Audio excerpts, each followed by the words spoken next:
So high I'm hypnotized. What's up is down, what's left is right. Chasing stars and holding you. I can't see the end, but we'll see it through.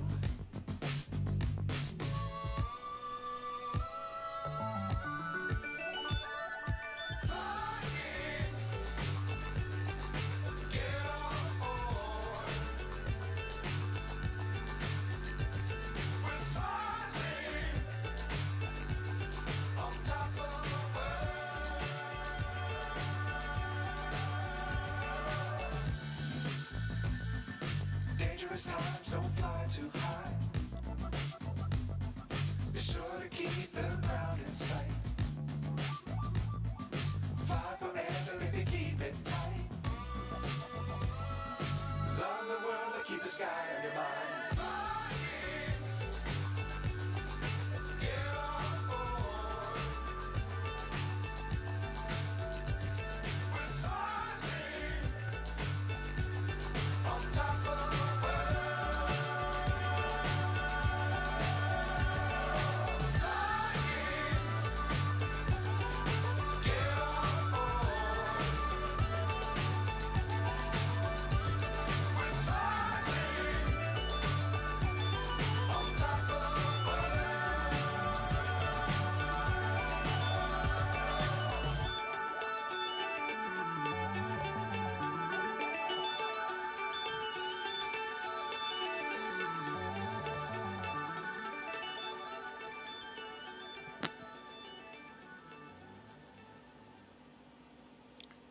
Good afternoon, everyone. Flying with Mike here, and glad to have you. It's been a little bit, but sorry it took so long to get up today. I just was exhausted and needed some rest.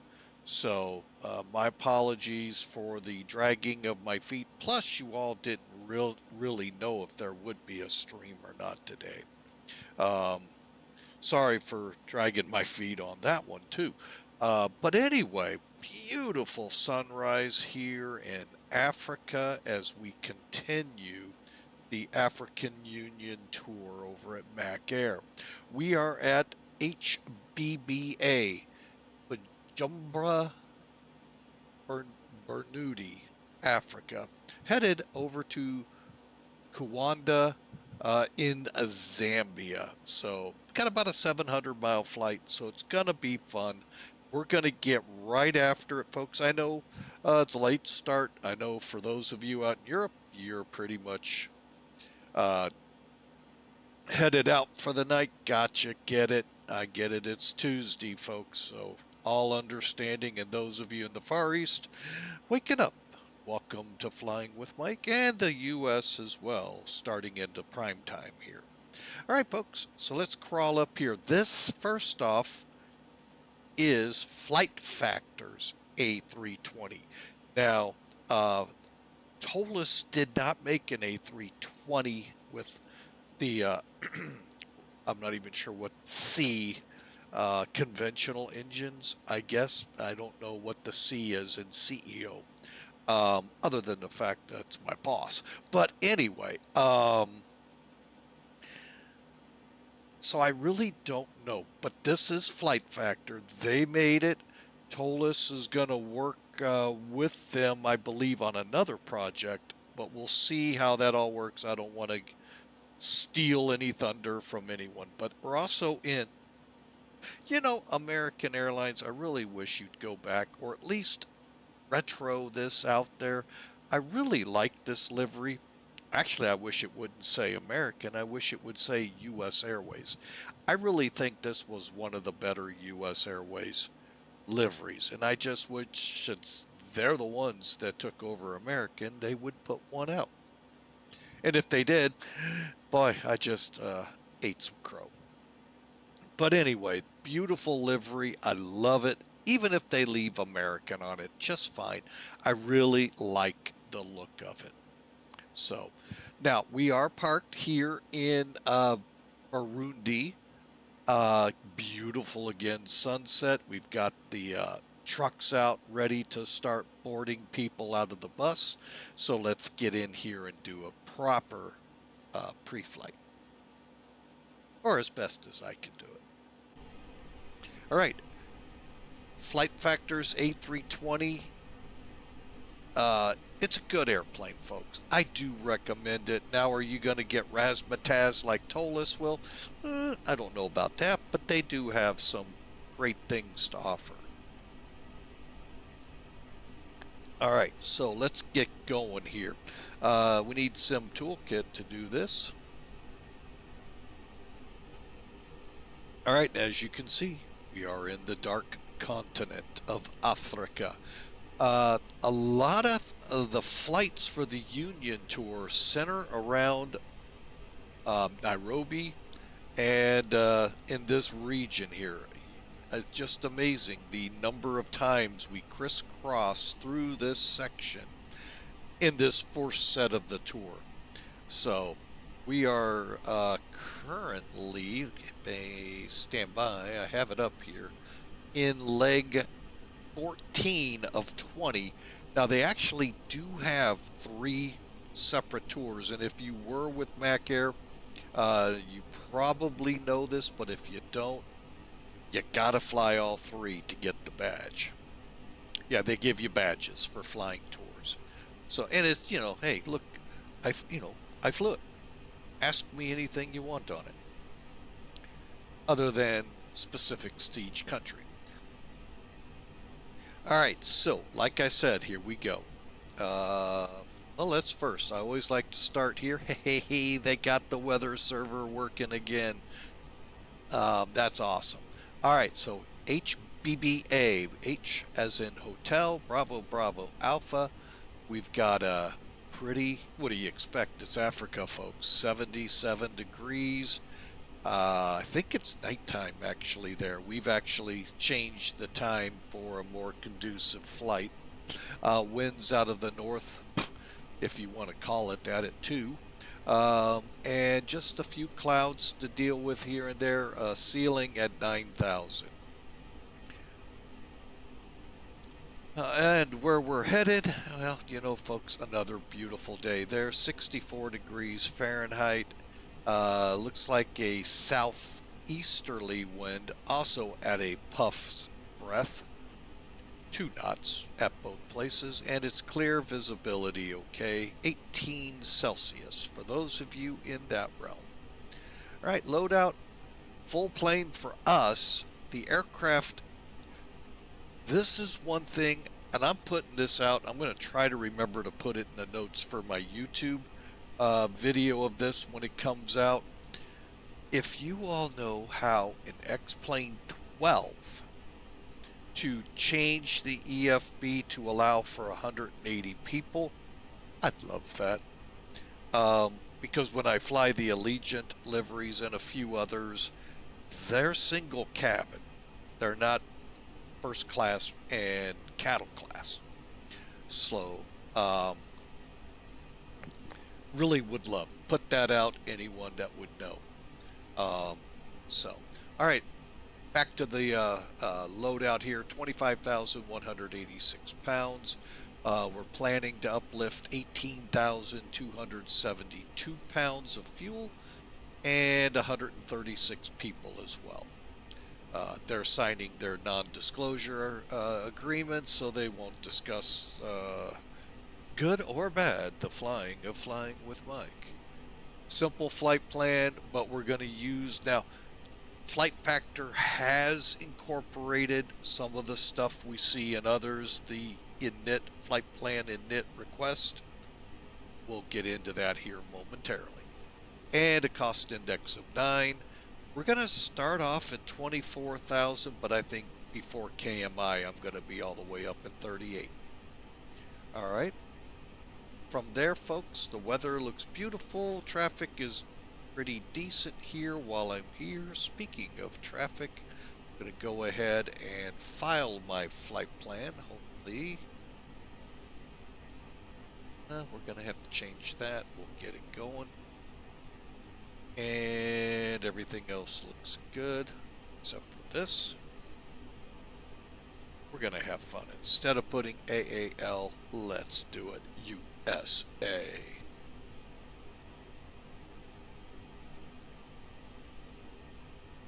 All right, flight plans filed, connecting. Oh, I messed up. I messed up in a bad way. Hang on a second. I'm gonna figure out how to fix that. Oh, I know how to. Let's go with...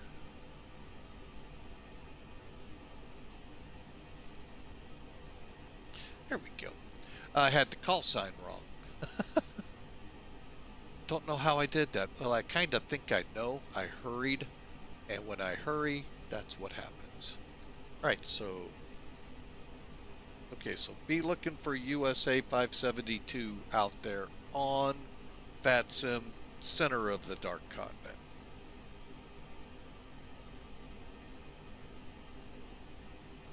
There we go. Alright, hopefully I come up correctly. Alright, so we've got all of the preliminary stuff done. Pre-brief done. Let's get in and get this bird flying, shall we? Alright, like I said, we are currently in a powered up situation here.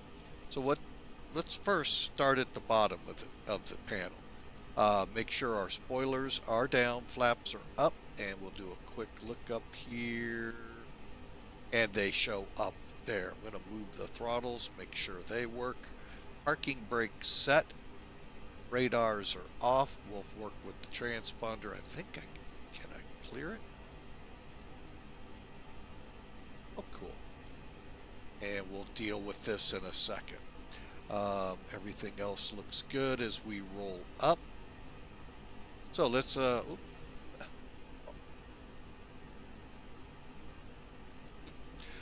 interesting. Caught myself off guard with that one. Alright, so we got the batteries on. Again, Airbus folks, if you're with Boeings, you know everything will tell you it's on. Boeing, if you don't see anything, minus your anti-ice and stuff, you're on. Here, I'll show you. See, it tells you off. Do a quick battery check. Alright, we've got our ground control on, CVR test. Okay, working our way down. We already are on external power. Fuel pumps all off, and let's do some fire checks. I don't know about you, but that's kind of low.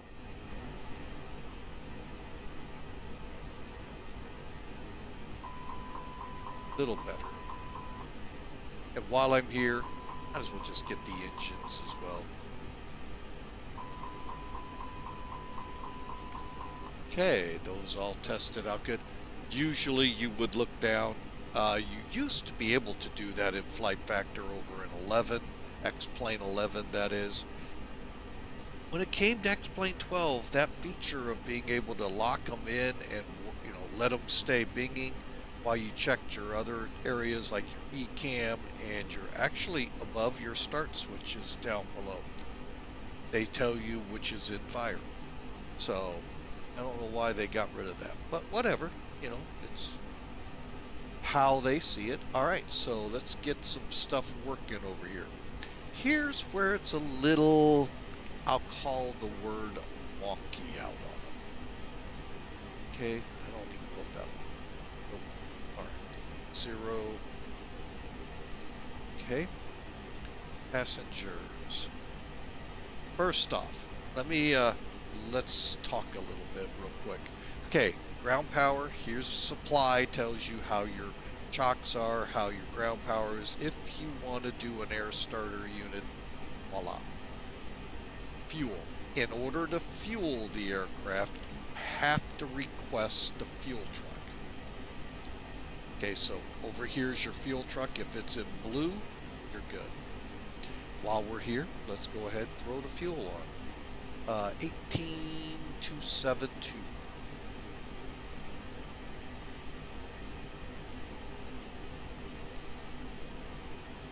Set.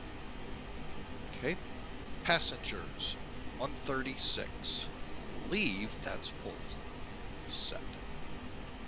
Cargo, 0 and set. Now, here's where things get a little wonky sometimes with this plane. Maybe it's because we don't have the right numbers in our sim brief profile for the plane. Whatever. It looks like that is gonna be a problem today. All right, so the payload or zero fuel should be 119,636. Actually, off. How did? Oh, okay. That's because. Okay, difference is my operating empty weight is 9,450. It's off 3,500 pounds. So, what I do, take 119, and I'll just do it real quick on my phone.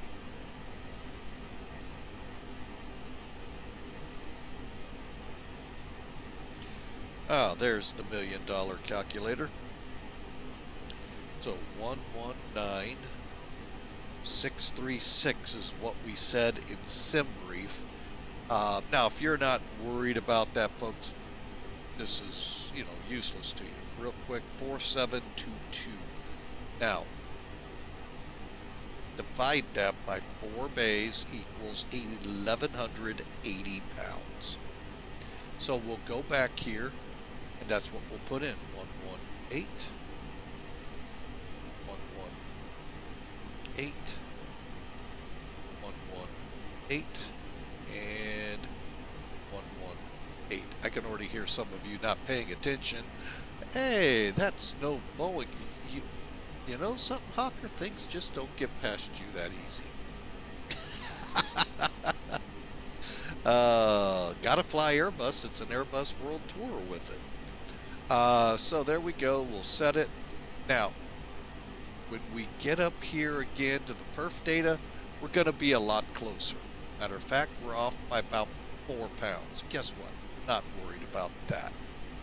All right, so everything transposed pretty good. Let's go back to service. I'm going to hope for the best here by removing these, that it won't change. We'll find out here as soon as we start the FMC up. That's where I have some issues with it. All right, so now that the airplane's fueled, I'm going to come back. Oh, okay, I see what I hit. I thought I really set something up really weird on here. Okay, starter for the APU. And it's just like an Airbus. It's going to tell you flap open here, which technically you should wait on any airplane, but you all know how that goes.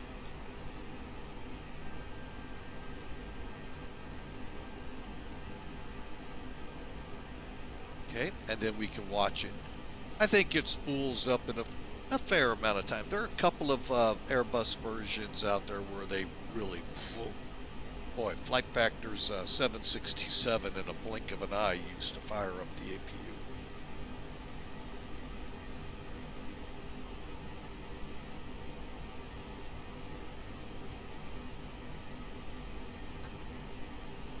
Right, it says available.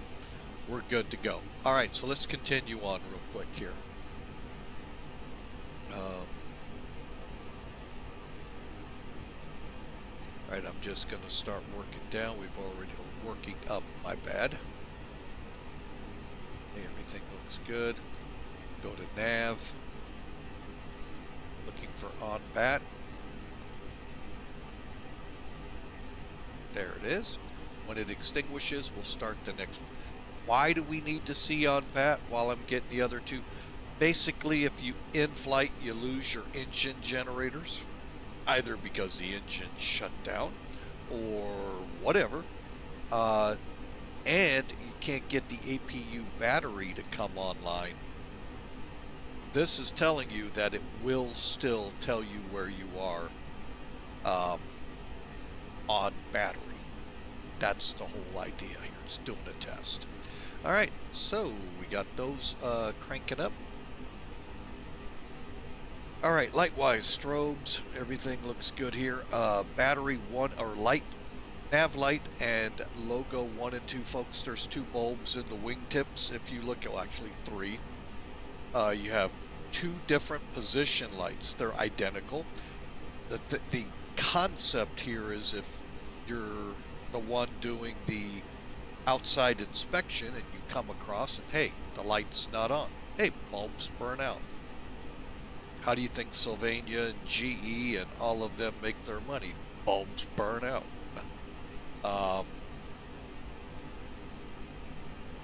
Tell the guy in the cockpit, flip to nav 2 or nav 1 to the opposite one. If it comes on, you're good to go. If it doesn't, maintenance, because you got to have that, folks. The third light's your anti-collision strobe. All right, bottom layer's off. Seatbelts will turn on now because I always forget. Right, light test. Everything's looking good. Okay, we can come down here, make sure everything's good here. All right, and all good here. All right, light switch off. Okay, I turned my light dome to off. Everything else looks good. Auto on the pressure. Working my way up. We'll worry about temperatures here in a minute. APU bleed can come on. Packs will come on.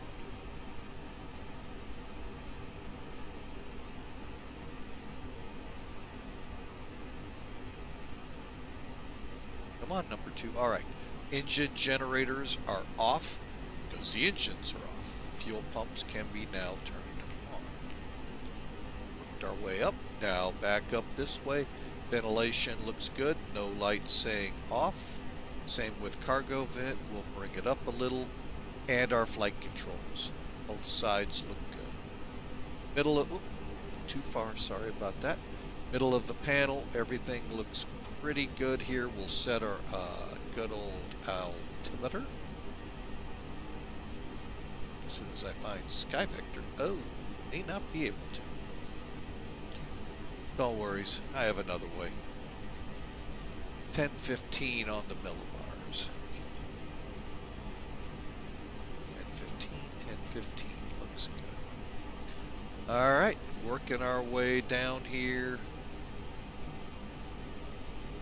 Okay, we're ready to begin the work of the... Oh, real quick. Let's make sure everything's good so we don't have any concerns with our ATC folks. Let me do this real quick and then we'll get going. Continuing on, I should say. Alright. I talk about this a lot, folks, because I actually ran into a very long, could have gotten really heated discussion with a controller. It didn't. Now, if you look up here on the screen, you'll see my X-Pilot. That is what connects you, your airplane, to the VATSIM world. POSCON has same thing, a little more forgiving than the VATSIM controllers. Now, but if you look here in the main line here, you'll see disconnect, mode C, ident, flight plan. Mode C is not illuminated. Now, if you had a controller on here, they're gonna be miffed at you. They're gonna be upset. They're going to continue to tell you, would you please squawk mode C? And I am when you look at the transponder here. Right? Okay, here's why it's not showing. This is what he's talking about. Until this lights up green, he will not be in his happy place. It took 2 flights later and an accidental, oh my gosh, you're serious? Now when you look across here, if you see the word auto, like my mind saw, you think automatically on. Well, it is when your gear comes up. When your gear comes up. Now, I'm going to move the switch. Oh, you're not seeing my cursor. Now you are. So I'm moving the switch from auto. Now your controller is in his happy place and won't be complaining all the time. You have to do this. I can't speak for the dark side, not the dark continent where we are, the dark side of Flight Sim. You may have to do that there too.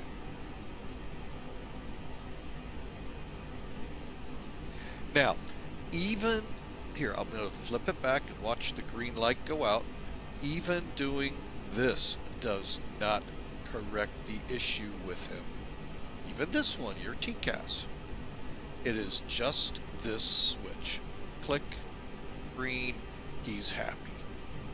And that's who we're here to serve, ATC. We got to make sure, you know, we bow down and all of that stuff to them because they think some of them, they're above all of us.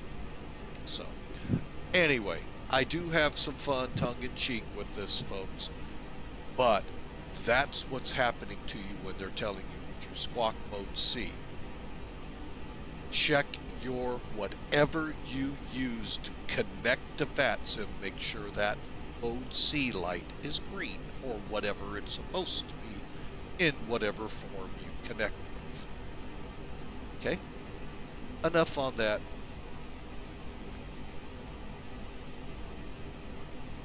Alright, so let me pick up where we were. Radios. Okay, radios. I don't know if I'll be able to set those just yet. That's another little sore subject that I'm not going to get really. Let me just see if it'll. Nope. Not ready yet. I don't know why. Well, let me try one other way. Yeah, this shouldn't be this way, but it's how Flight Factor works. I may have to wait for the alignment.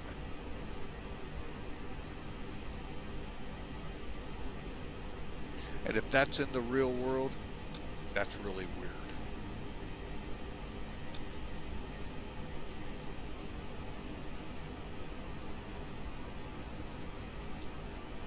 All right, let's try one more time to set a frequency. Hey, it's working now. All right, so let's go. Well, now you all heard me talking a lot about this deal where we go to CTAF now in VATSIM. That is only in the United States, in the territory that VAT USA covers. Outside of it, 122.8. Now, if you're on POSCON or something else, usually you got to follow their rules. All right, I'm just setting my frequencies up to the way I like to monitor.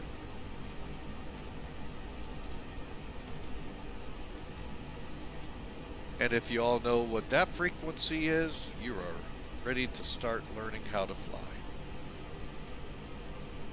Oop. Active here is the Mayday channel, emergency.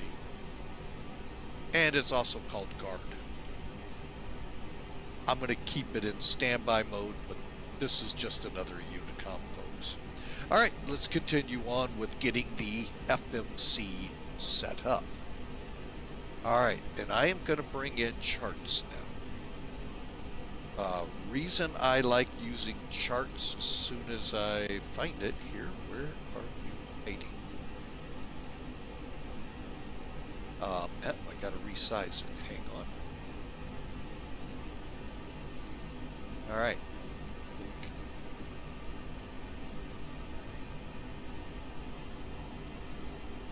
And let's get rid of Xpilot.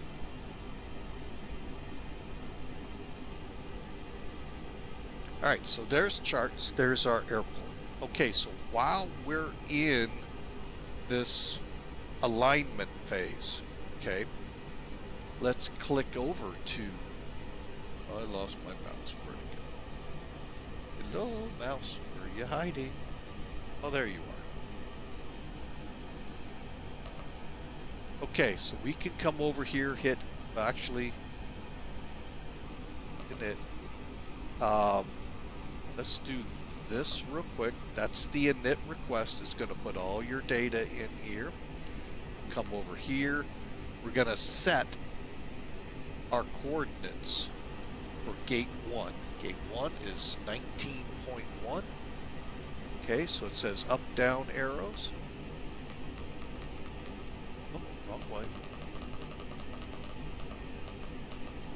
So 3, 19.1. East 29, 19, 2, correct?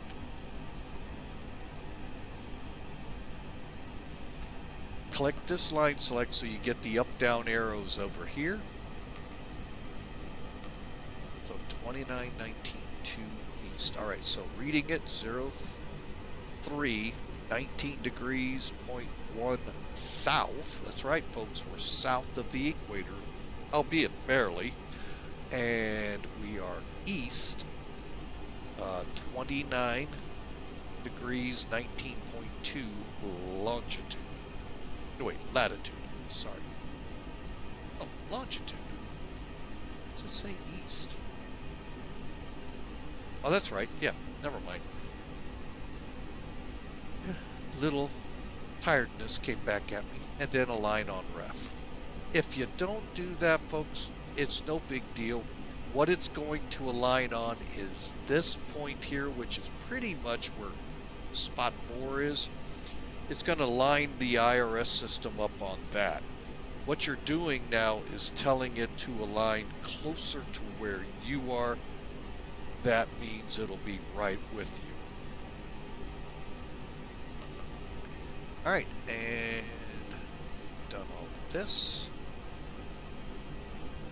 And we can do the wind here. Okay. Winds are loaded. Next up on the hit parade is the flight plan page, and voila, it's there. Here's why I bring charts in. One, when I do this, the route's up here. However, there are 0 departures available. So, we're going to take off. Once we confirm GPS primary, we just aligned, folks, by the way.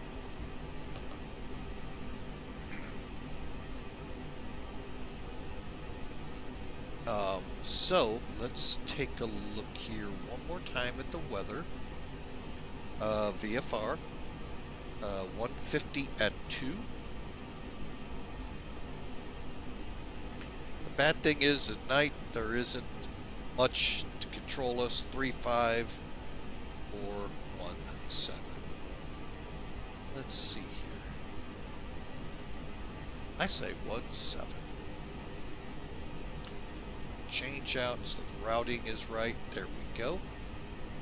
And we got a headwind now, and hauling a ceiling at 10,000 AGL, about 8,000 feet above the ground. Alright, that'll work. So we go to HBBA, departure, 17, no SIDS, no transitions, hit the 10. Alright, the fun thing about that departure, it's pretty much straight out. I wonder if it'll let us get rid of, it did.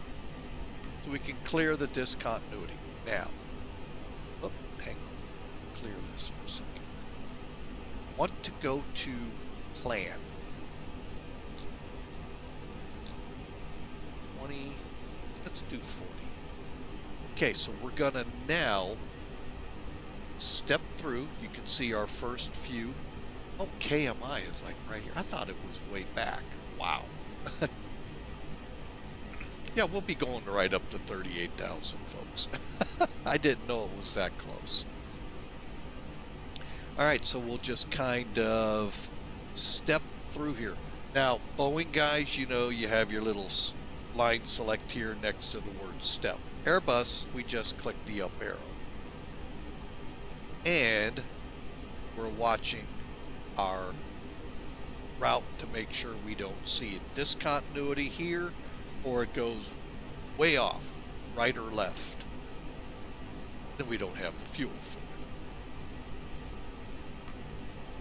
Okay, there's KMI where we go up to 38,000, VND.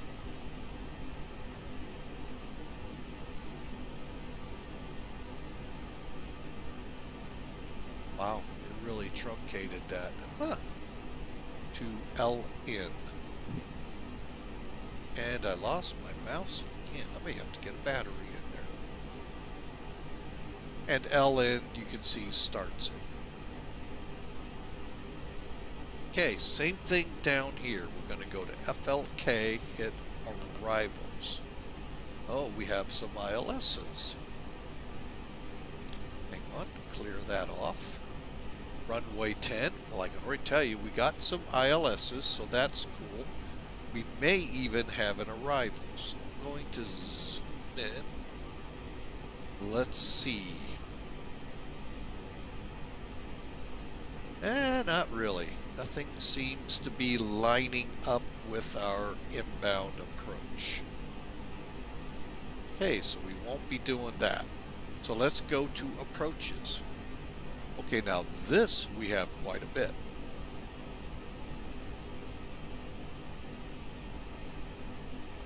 We have VOR. We have two ILSs, Yankee and Zulu. We have NDBs. And the RNAV. I think I am going to work off the... Let's take... And if you click what looks like charts here, folks, you can bring it up and look at it. Come into here. I don't want to play this. Let's turn around and come in. Okay. X will take us back. So the Zulu will be more like a RNAV approach, where you come in and then attack. So, egret, that works. Let's just do that. Alright, now that we know we're doing the Zulu ILS approach, runway 10, very simple, folks. X out. Come over here, find that ILS. We are not doing any stars into it. We're just going to take LN. So we'll skip.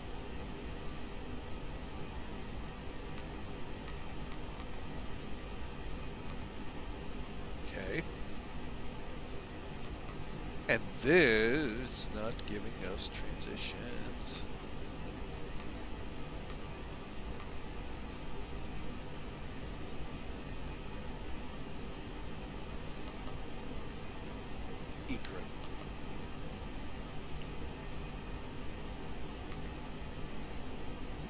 Alright, so let's continue our look down here. Now you see the discontinuity. All we gotta do is clear it. Clear. Poof, gone. I know, Boeing, you click here, move up, whatever. Then coming on down. So KK, let me pull it up again. There's our KK-15 Atuli. And then KK-100 right here. That, I believe, is going to be a mandatory. Oh, no. Wow. 5,500 feet. Now, when you start seeing altitudes like this, folks, you know you're at a raised airport, 3,780 feet.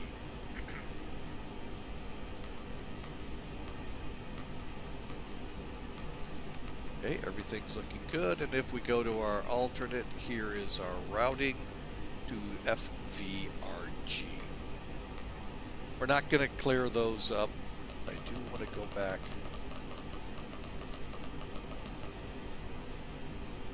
Insert. Okay, good. And then this blue is what's our alternate out to XUGIL, where we'll probably be put into a hold, left-hand pattern, and be routed back. We'll fit that in, and there we go. So now you've got the flight plan loaded. Next up, we go back to, well, first the rad nav, then init. Now, let's go to page 2. And one thing I forgot to do with the EFB.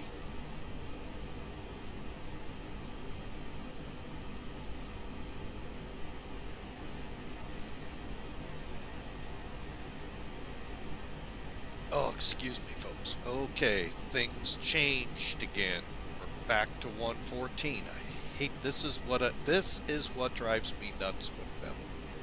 Fuel's fine, pack's fine. I'll bet cargo is 0.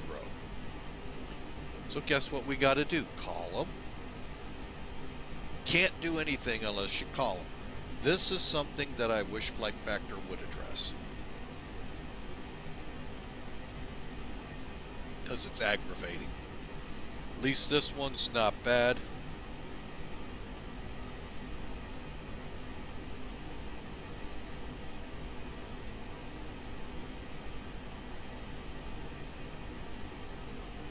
Okay. Back to 119.632. I just want to make sure, and we're close. All right, what I didn't do is click set. You may have noticed what it did over on the FMC. Another aggravation.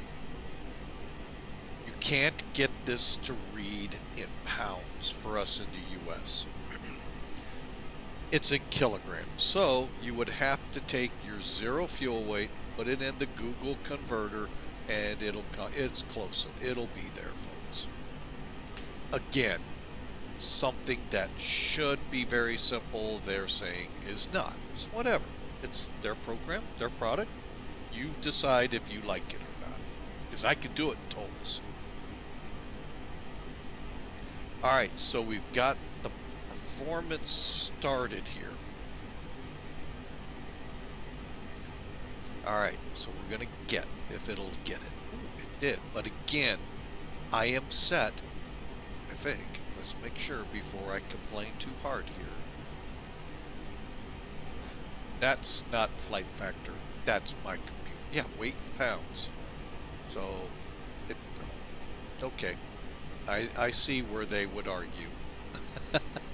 Let's say for this. You would think you just put it in feet, but whatever. Again, you decide. Alright, so 3,600 meters, 35.99. Okay, we can go with that. Heading 175. We're off by a degree. Slope. Elevation, I think that's pretty close. It's dead on. And wind. Yeah, I don't know where it got that wind from. Actually, what I didn't check. 6 hours, 56 minutes old. Let's go over here to Flight Factor. Or, I'm sorry, Sim Toolkit. And on 1600. Okay, this one's actually a little more up to date, but with it only being 2 knots, I can handle that for a tailwind takeoff, folks. All right. However, conditions, let me just double check here with Sim Toolkit. Temperature, wrong one. Temperature 25.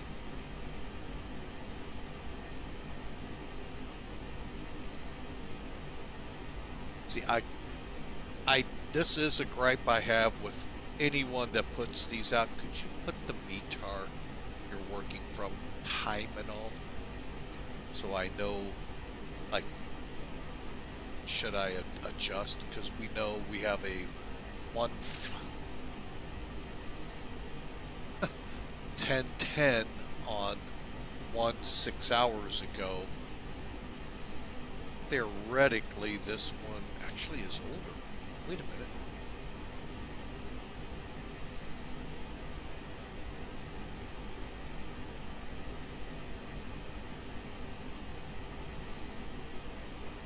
No, 20 is earlier. Okay.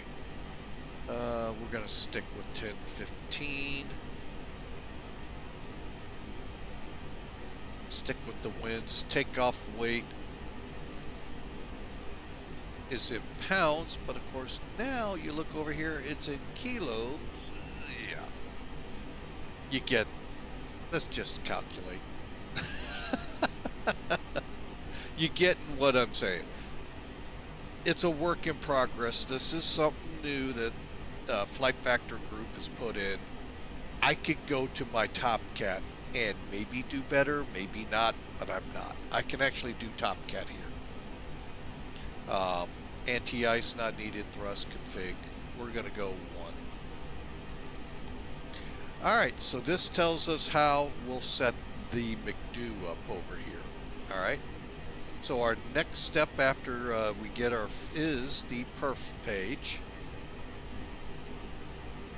Right, I lost it again. Are you?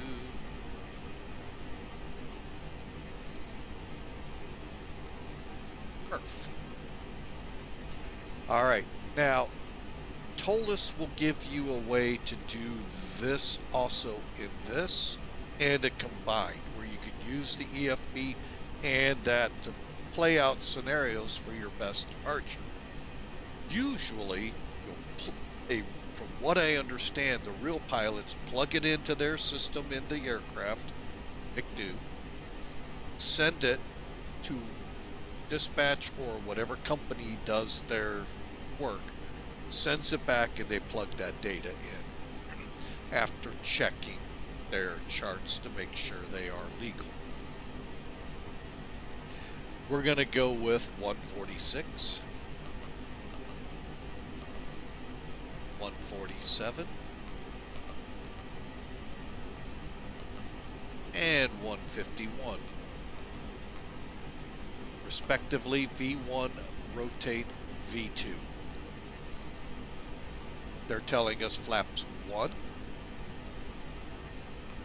And now you do a diagonal. And we have to go back to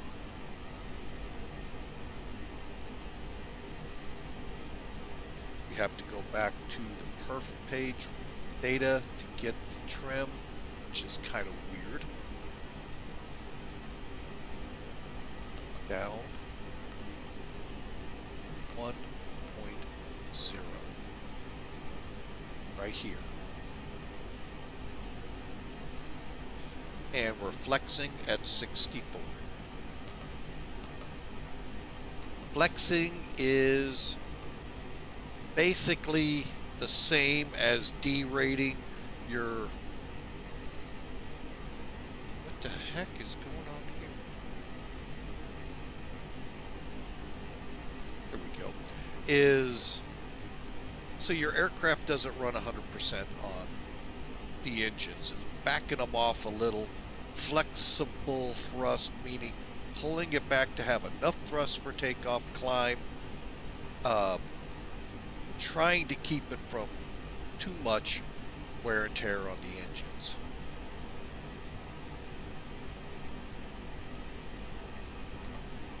Okay, we are ready to go with that. All right, back over here, finish this up, and we're ready to go. Altimeters are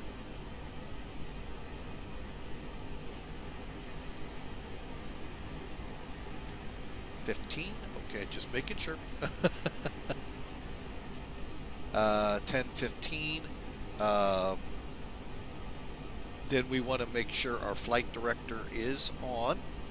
LS is on in case we have to come back. Constraints. Bring this back to arc. Set for 20 or whatever you want for your arc to see. I like it kind of close to be able to see traffic. And then of course set your VOR switches to VOR. Then we're going to go across the top here. So we want to make sure the speed and the heading have the dots and the dashes. Basically that means the aircraft controls the speed and the heading, unless you push in on one of them, then you control it. Okay, now for the altitude. I'm going to put in, after I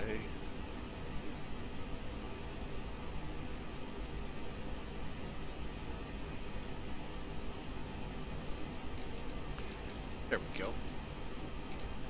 24. Again, the dot means it's going to follow the star, whatever's in the computer package of the airplane. Clear. Alright, and then same thing over here. Just get your first officer set up, verify the head, the altimeter, and everything's ready to go.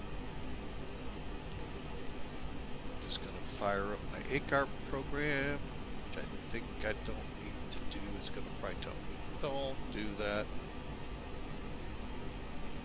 Yep.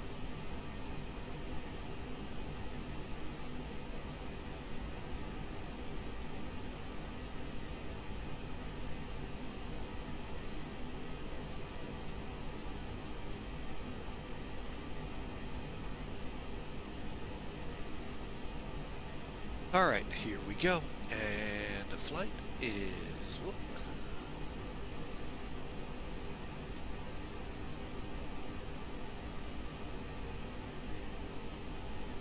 All right, we are set up. And one last check over at Millennium Aviation.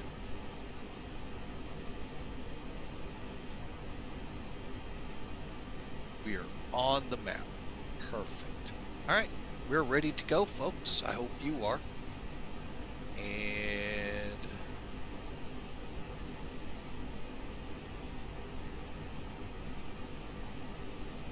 with Hawker in the house, give me a second here. Give him a shout out.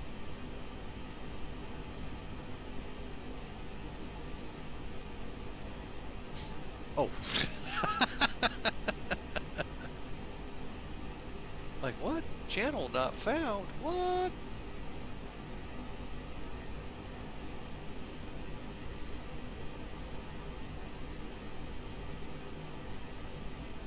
There we go. And just a little background on him, folks. Hey, head over to his channel. Give him a like, and you know and make sure you turn on notifications.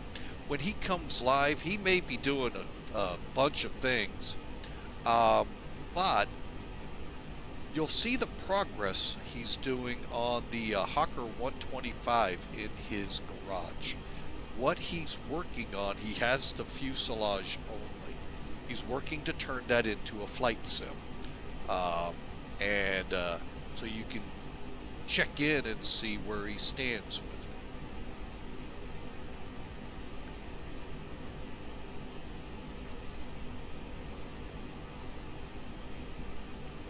So, like I said, check him out there, folks. And like I said, give him a follow. Many of you may have already seen him in your streams. Hey, go over, give him some love, and follow his channel. All right, let's do it.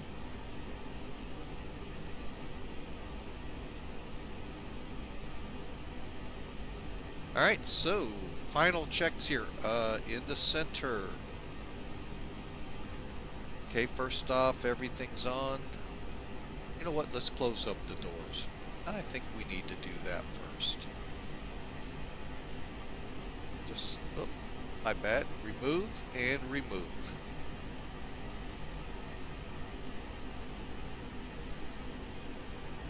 Okay, leave it on that panel. Come outside and you can see everything is ready to go.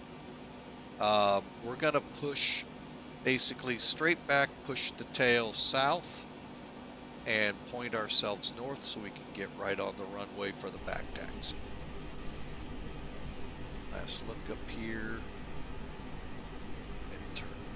that off. And we'll disconnect.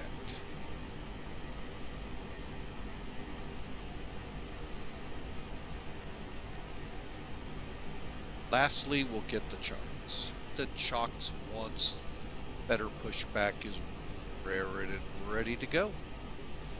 In the middle here, we need to make sure nose wheel steering, anti-skid is on, 3 green geared to lever down, and transponder is on, and mode C, radar's off, and all we have left is the beacon.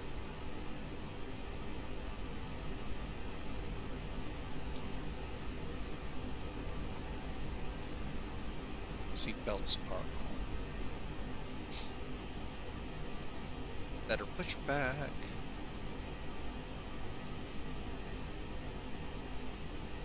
Hey, Captain, let me know where you want this thing.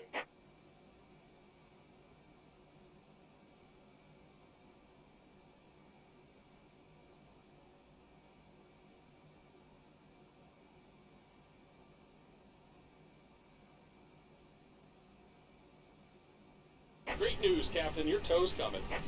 Alright, we're just waiting on the tow.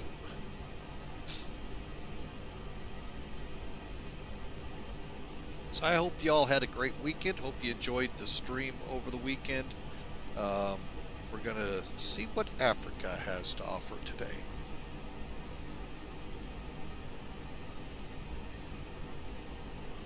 Did I say today's Tuesday? Holy mackerel, it's Monday.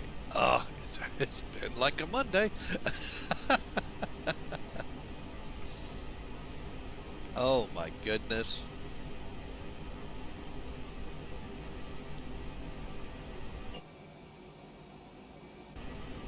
Alright, with him up against us, I am going to go ahead and pop the chocks. Alright, looks like the doors and hatches are closed and we're ready to connect. Alright, real world they would still have the wheels chalked. Although, I've actually never seen the nose hugger done at my airport. So, I really don't know. I just know ours is the push bar, and usually the main wheels are unchalked at this time, and the nose gear is the only one with the chalk until they're ready to go.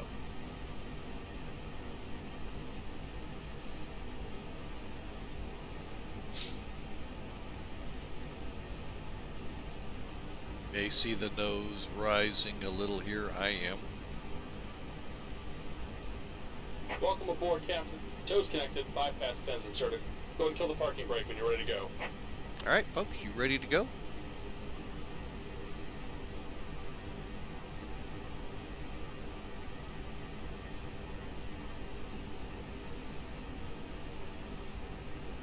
Brakes off. Here comes the pushback. Light them up.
Very simple here to light these engines up. Basically, we turn this mode selector, to the right for engine start, and you can start either side, folks. I'm going to go with 2, like everyone seems to want to do.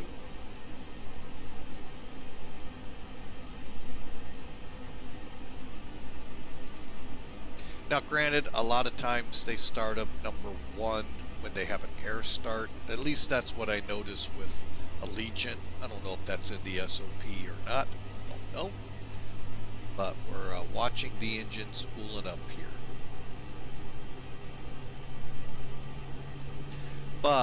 And then they'll get that one going, cross bleed over to number 2, crank it up, and go. So we just actually had an air start yesterday. Just about done. That Here, was go a ahead and set fun your parking one, brake. actually. Alright, so we're done here, so we'll set the brakes.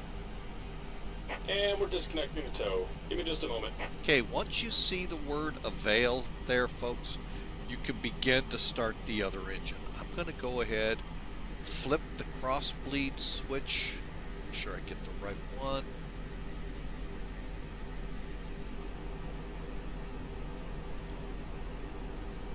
And crank up the other engine.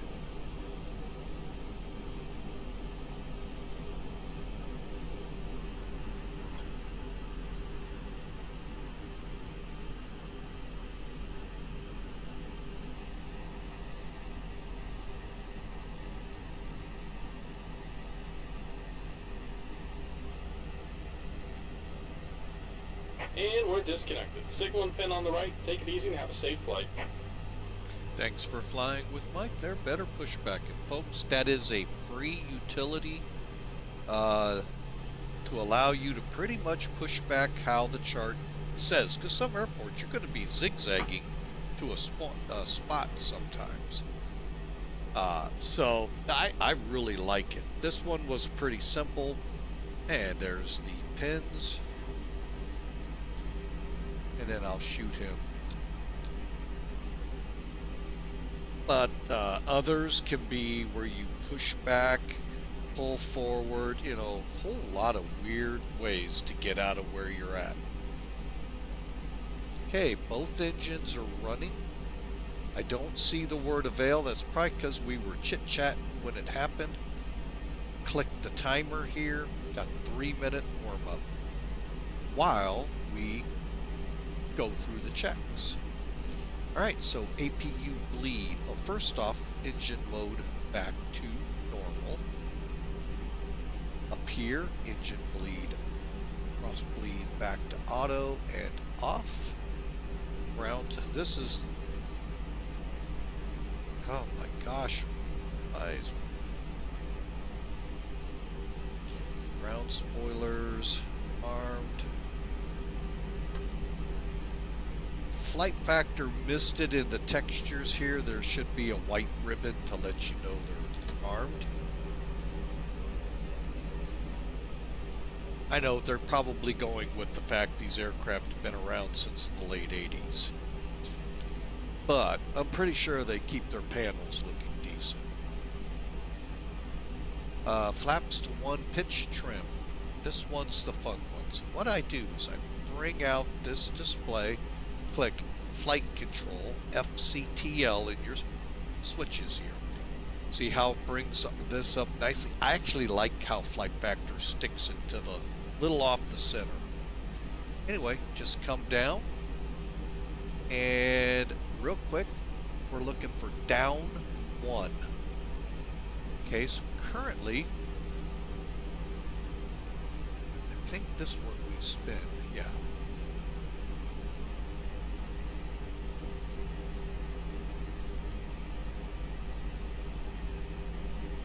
One and the word DN. Basically, you want this to reflect here. Okay, before I leave this, I go ahead, do my flight controls.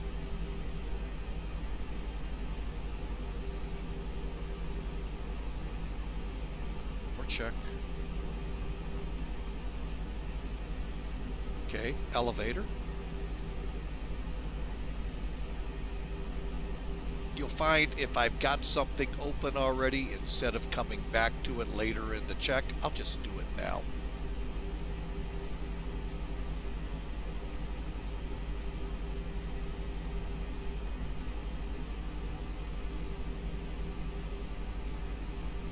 Okay, I'm satisfied they're good.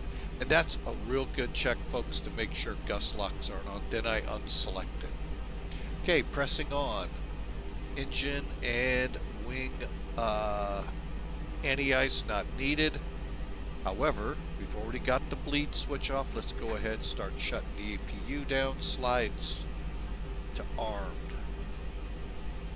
You really can't do that here like you can in Flight Factor. All you can do, I've got to remember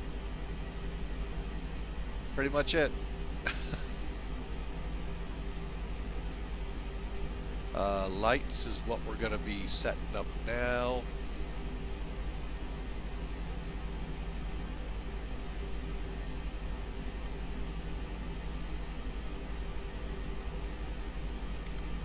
Alright, and back to the center.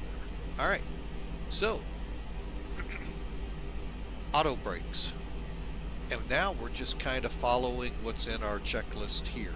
So the next thing is elapsed times running, brake check, flight control check. Make sure we're still nav climb.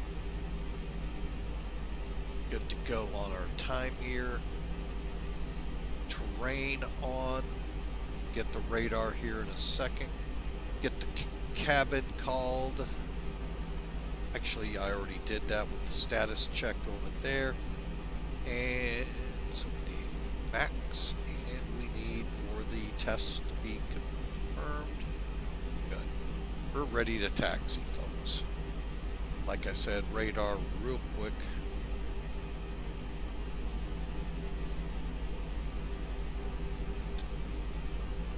And that's pretty much all that works on here, folks. Is what it is. I wish a little more work would go in, but Flight Factor's theories are we're waiting for more of a release candidate, which, by the way, this is the for what do you want to call it? 9.5 was the last one, so for 09, you're now in what would be what you, if you download this from the store at X-Plane at this link, you'll be in version 9. Oh, I'm sorry, the version that should be compatible with 9. And 1.0 we're waiting for.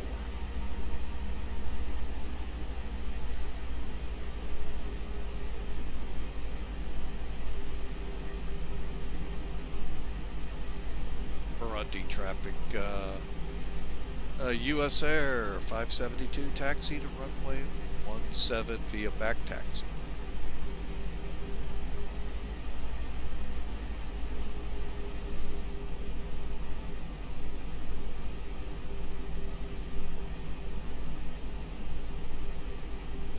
Okay, get our lights on.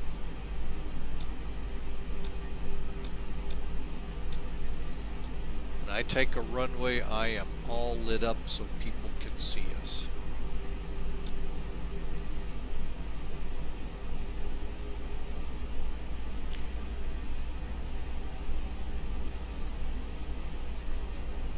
Again, thanks for flying with Mike today, folks. I sure appreciate you coming along for the ride. We'll get this rolling here as soon as we get to the end of the runway. Now, if you were paying attention to the airport diagram chart, or, well, it's up there now, 180s are allowed on the runway. However, this would be real world, folks. Only at the turnaround pads. That's right. You land, you might as well plan on rolling 11,000 feet down the runway, unless you can come off at one of those 4 entryways into the ramp. Find that kind of... I'm just curious how they built the runway. It's not U.S. standards, so...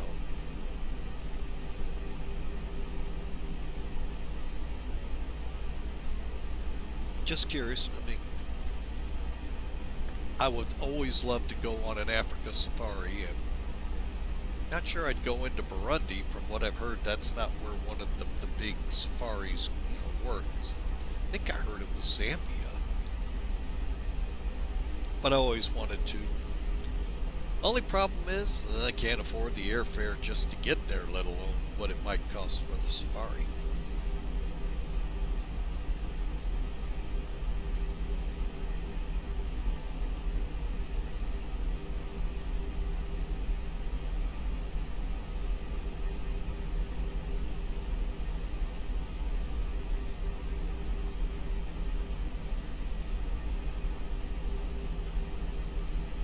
Alright, we are finally reaching the end of the runway, folks. All lights are on. Just doing our final checks. Chrono. Let's go ahead and clear that. Brakes, throttles to flex. Stick forward so that we have maximum control of the aircraft till about 80 knots, and then we'll switch over to neutral, and then we'll get ready for V1 rotate. That's kind of funny looking.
Okay, folks, here we go. Clear for takeoff.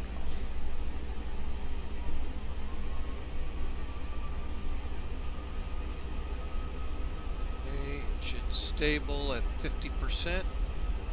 Flex.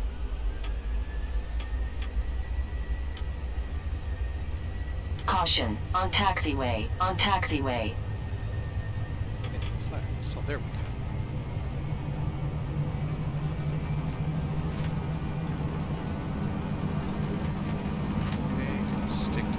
Back to neutral.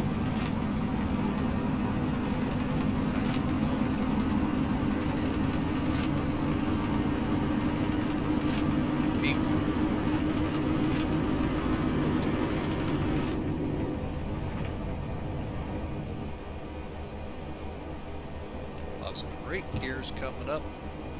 We're on our way, folks.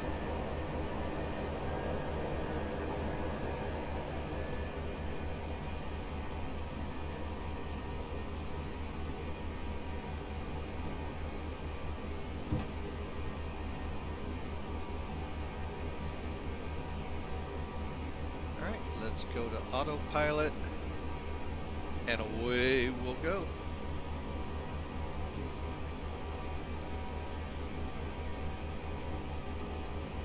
Alright, level climb. All that means is we move the throttle to the climb.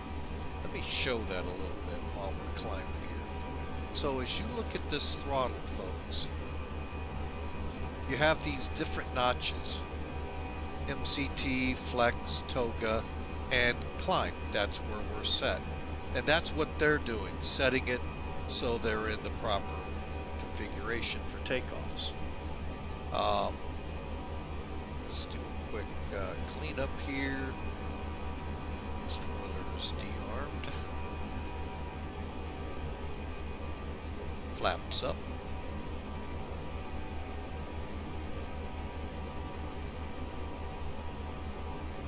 And this, folks, is a huge lake.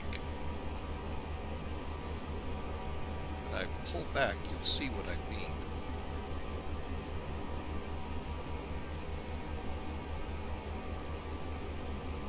I would almost say an inland Salt Lake, kind of like the Salt Lake. Same with this one up here. They're huge.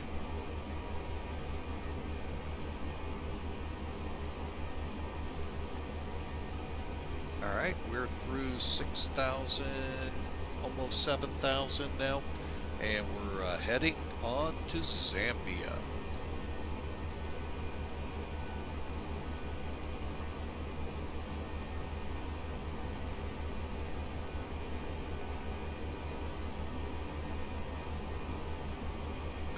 Okay, continuing after takeoffs. Wheel lights off.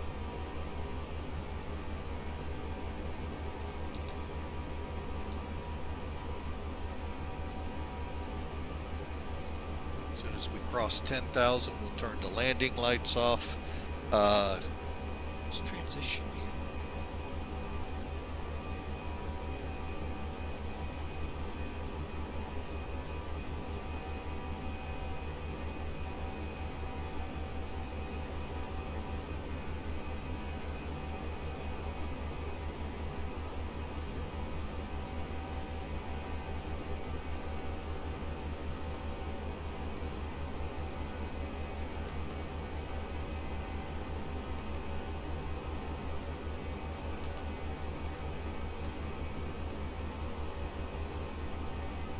Alright, well, let me pull up the chart and find how.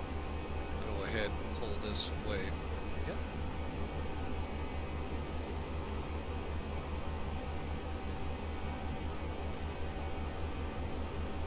Altimeter setting. Wow.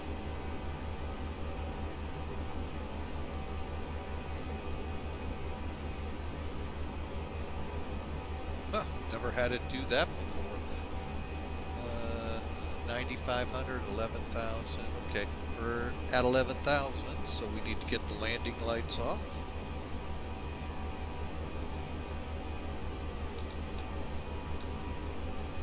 Little fun stuff here with the new update. Okay, 9,500 transition altitude, level 11,000. Okay, we're pretty much right on track with that.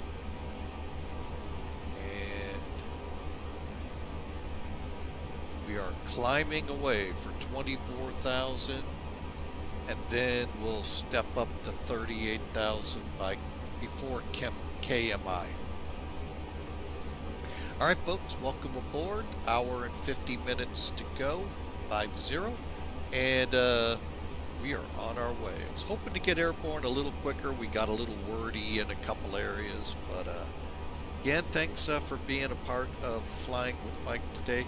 If you would, and you're new to the channel and haven't done so already, love for you to smash that follow button so you can get wind of when we go live next time. Also, another way is right below. I haven't got any flights lined up this week. It's kind of a little bit craziness with me. I am going to try to stream tomorrow. Don't have any times or anything on it yet, folks. Potentially Miami to Raleigh, Durham in the Tollus A321. Not the Neo. We're going to fly the regular conventional engines. I guess that's what the C is. I don't know. NCO. So, but anyway, normally you could also find it down in the About with our flight schedule or on schedules or over at our Discord channel. But like I said, I was a little remiss in getting that posted early enough this week.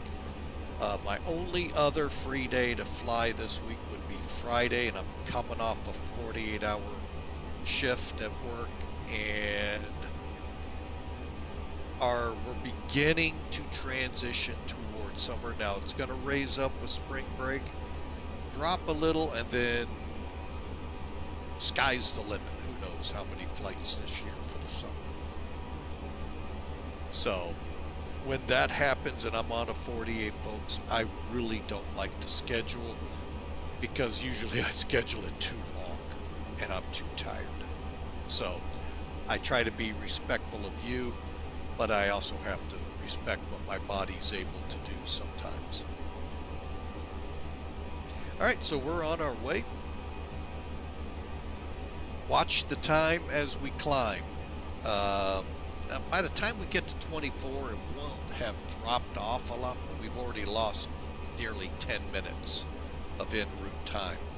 So as we're getting higher, that's what's happening, folks. US Air 572 copies cleared, flight level 380.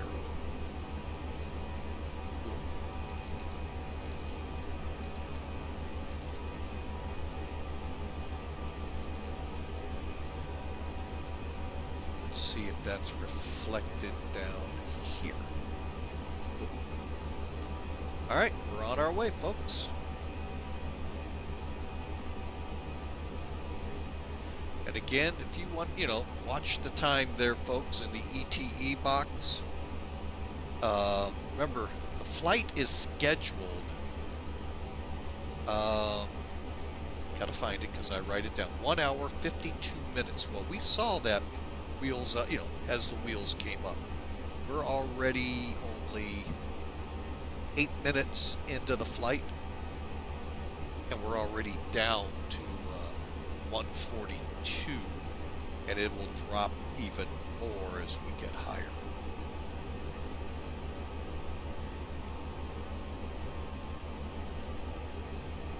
Now, it's one thing here, folks, when we set our timer on brake release, 10 minutes.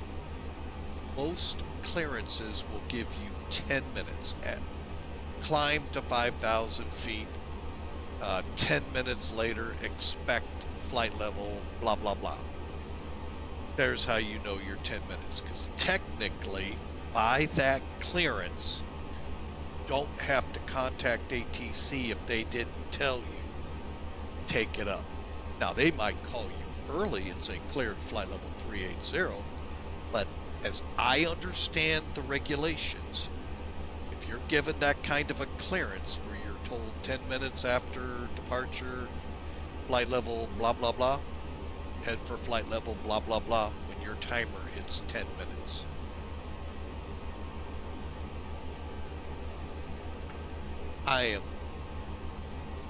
If I am wrong, please correct me in the chat, Discord, however you wish to do it.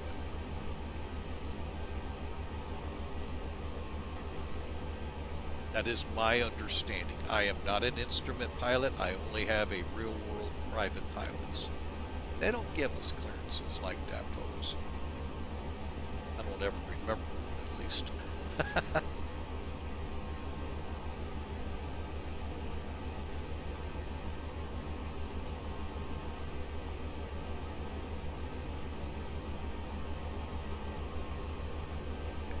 All right, let's get up here, make sure everything is still good. 25,000, we'll turn the wing lights off. Seatbelts at top of climb.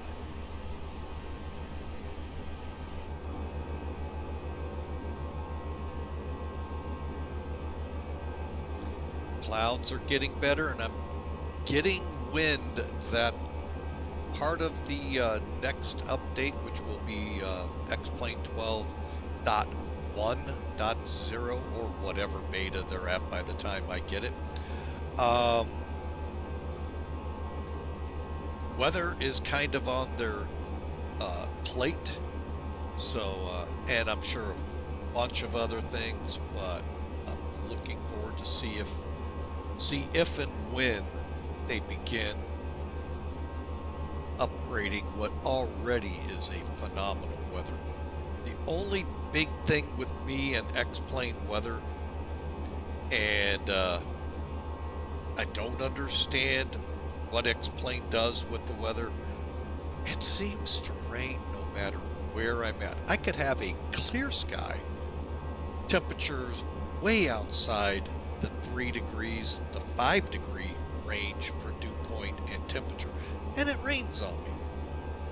I haven't figured that one out. I don't know where in the process from whatever source they use to, however it's interpreted in the sim, where the discombobulation is occurring. Because it's actually funny sometimes. I'm really shocked it didn't rain on us back there, folks. So, hopefully, that'll all get worked out here. It will, I know, eventually, but hey, it's a work in progress.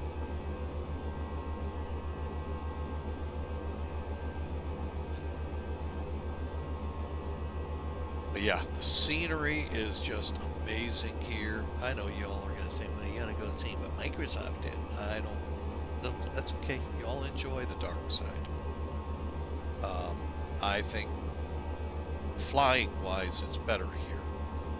So, agreed to disagree.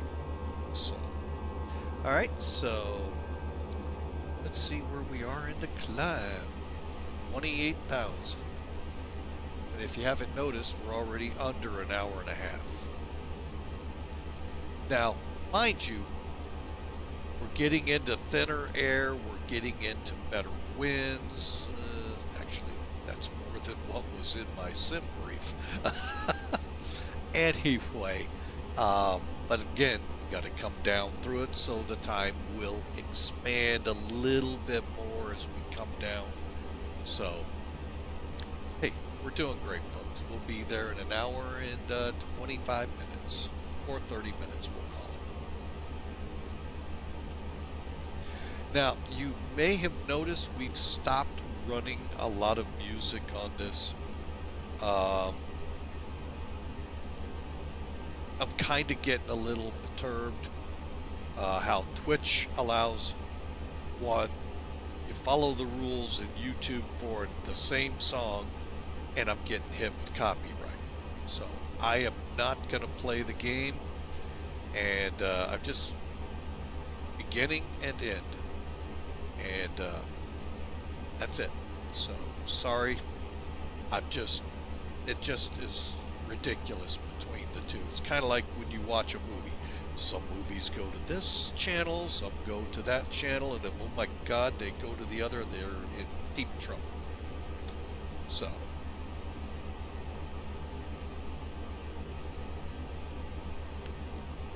that's why the music has kind of come to an end here. Because like I said, these two go to YouTube, and YouTube and Twitch just don't have the same rules or same agreements.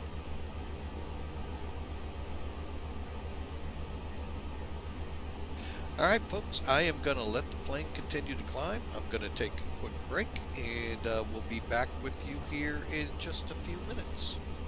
Again, thanks for flying with Mike, and we'll start talking about the arrival here shortly. Be right back.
Alright, folks, sorry about that delay.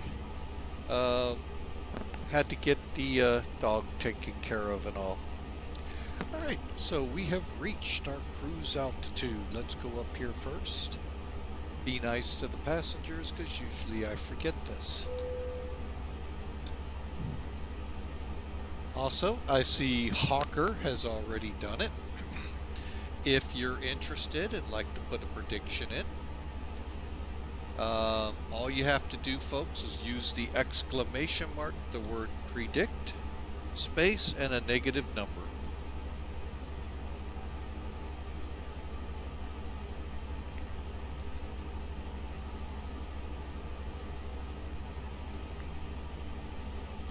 Let's see what it looks like out the windows here with all these clouds.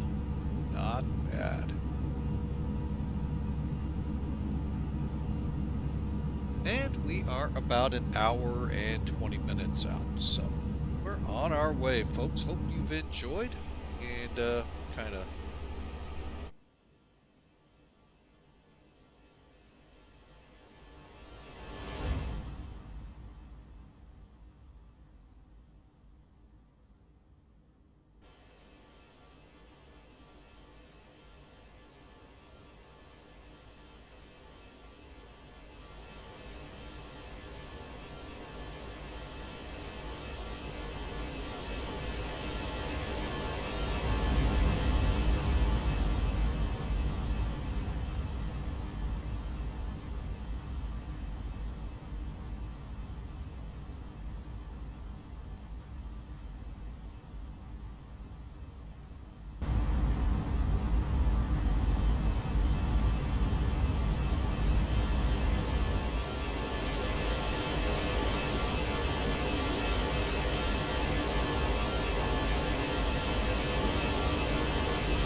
getting some screenshots while I'm up here, folks.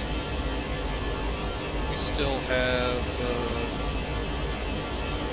3 or 4 more legs to do here before we wrap up this first tour of Africa. It'll end up, just so heads up, Johannesburg. So, and then we'll press on for another location.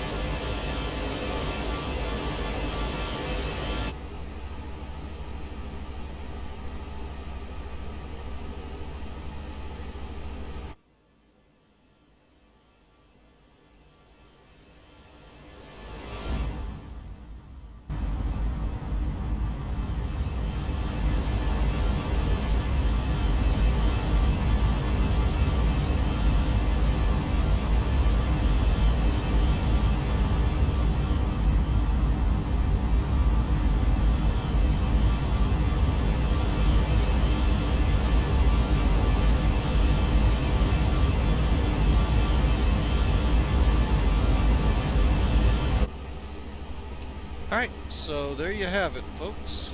Got about an hour and 15 minutes to Zambia, sorry. I think it's Zimbabwe now, where the big safaris are that I'd like to do. But anyway, so folks, feel free. I'm going to go ahead and open up the Discord channel if you'd like to come aboard. Just keep it, folks, keep your language in check. You don't know who's sitting there listening while we're flying. So we just appreciate that it's a family channel here, folks. It's not your local bar room brawl time. Or day with the sailors.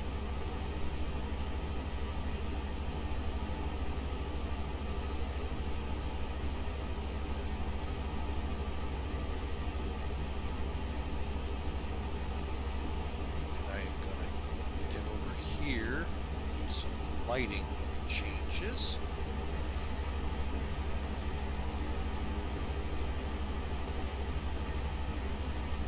Alright. You're in cruise. Let the people kind of relax, enjoy, like we ask you all to. Enjoy the ride. Feel free to ask questions away. Real quick summary of me. I earned my private pilot's license I mentioned in the real world back in 1983. However, I haven't been using my private pilot's license for that long. Went to college, was using my private pilot's license, gaining hours to get my instrument commercial, which I never did, obviously. I stopped flying because of a bad check ride. In-course check ride, not the final one to get a ticket. My advice to any of you that are in the same track like me, wanting to be a commercial pilot, don't give up. If that's your true dream, if that's what you really want to be, don't do like me and give up, because that was a really bad flight. It didn't end up in anything scratched or anything like that. It was just horrible execution on my part. And I really took it hard. So nobody was there to pick up the pieces, so to speak. So pick yourself up, folks. Get back on that horse and keep going if this is what you want. But anyway, joined the Air Force, came out of the Air Force 4 years roughly later. Still not flying again. Went on the road as a truck driver, still obviously not flying, because you're just not going to have time for that. However, come about the turn of the century. Boy, that's fun to say. I always loved that in the old westerns. I came back to Flight Simulator. Now, I had seen Microsoft's Flight Sim when it first started. And I mean when it first started, folks. You all don't remember the X's and O's for runways and scenery and all, because the graphic cards really sucked back then. But as they evolved, the very first flight sim most of you entertained was still very archaic, and you could only go as far as Champaign. I can't even remember if you could get up to Milwaukee with it. The next versions would slowly evolve out the world. I came back into the flight sim world. It was either 98, Flight Sim 98, or 2000. From there, I haven't stopped.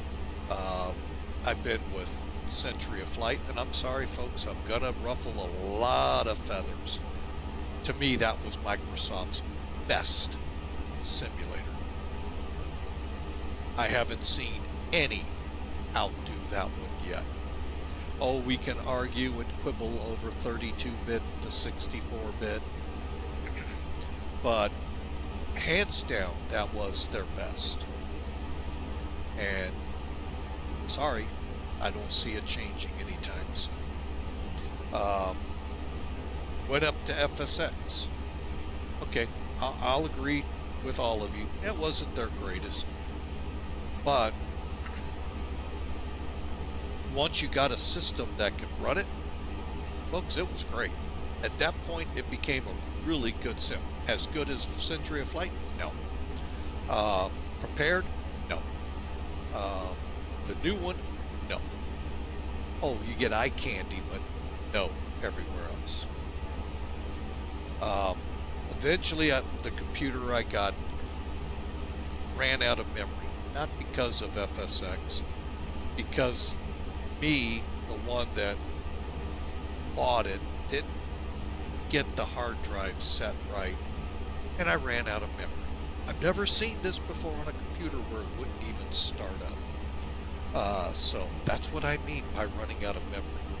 So we got a new computer, and Hawker, our moderator here, kept badgering me to try X-Plane out. I did. Way back in 2008, I had tried it then. I really did not like it. It was horrible. Sorry, Austin. It was horrible.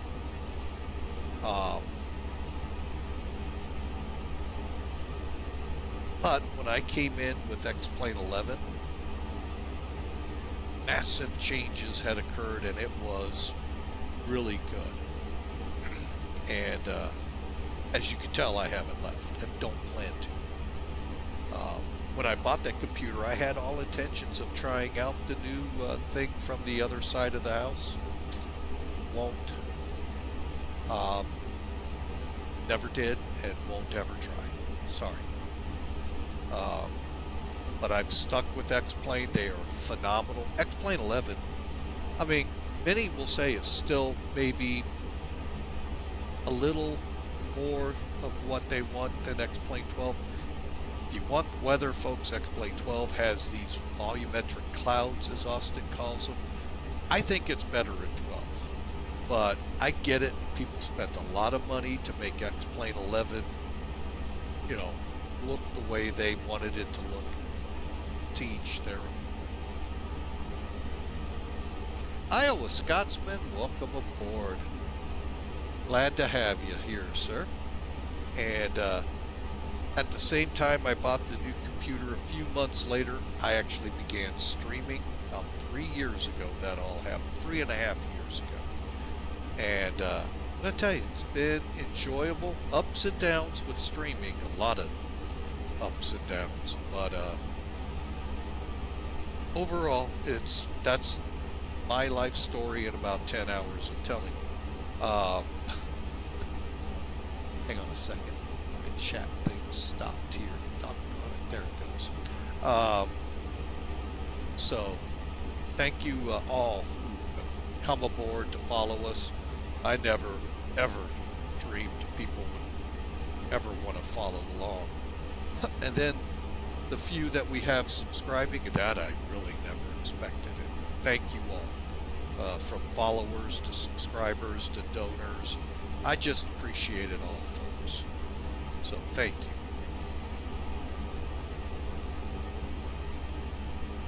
All right, so let's continue on here. We've got just over an hour to get there.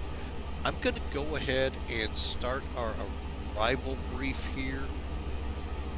Give me a second here. I'm looking at how far out. We're 371 miles from top of descent. So let me resize my charts so that we can make it easier on the eyes to read. And folks, if you don't have charts, I highly recommend it. It is one of those programs, yes, you have to pay for. You know, sometimes you do just have to buck up, buy it. Now, if you're going to stay in the States, you know, U.S., yeah, SkyVector's great for you. But if you're going to fly Africa, Europe, Asia, Canada, or even Mexico in the Caribbean, minus San Juan, you're going to need something to help you out in finding charts, because they're just very difficult to find outside the U.S. Inside the U.S. and its territories, skyvector.com, I can't fault you. Great. Gives you the FAA plates, looks good. Charts, on the other hand, folks, like I said, not only gives you the U.S. but the world, but they're Jepson. And they are a higher quality than what the Zoo gives you from the FAA.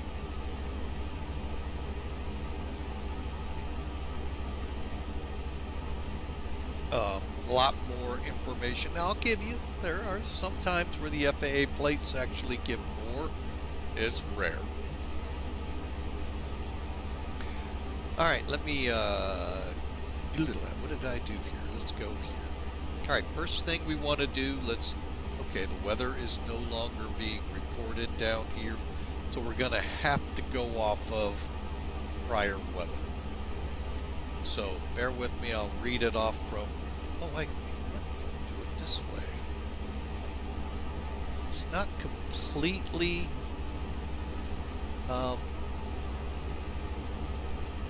as we'd like, but it is still somewhat functional.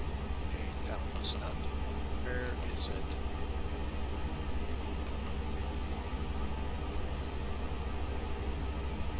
Not that one. Atsu.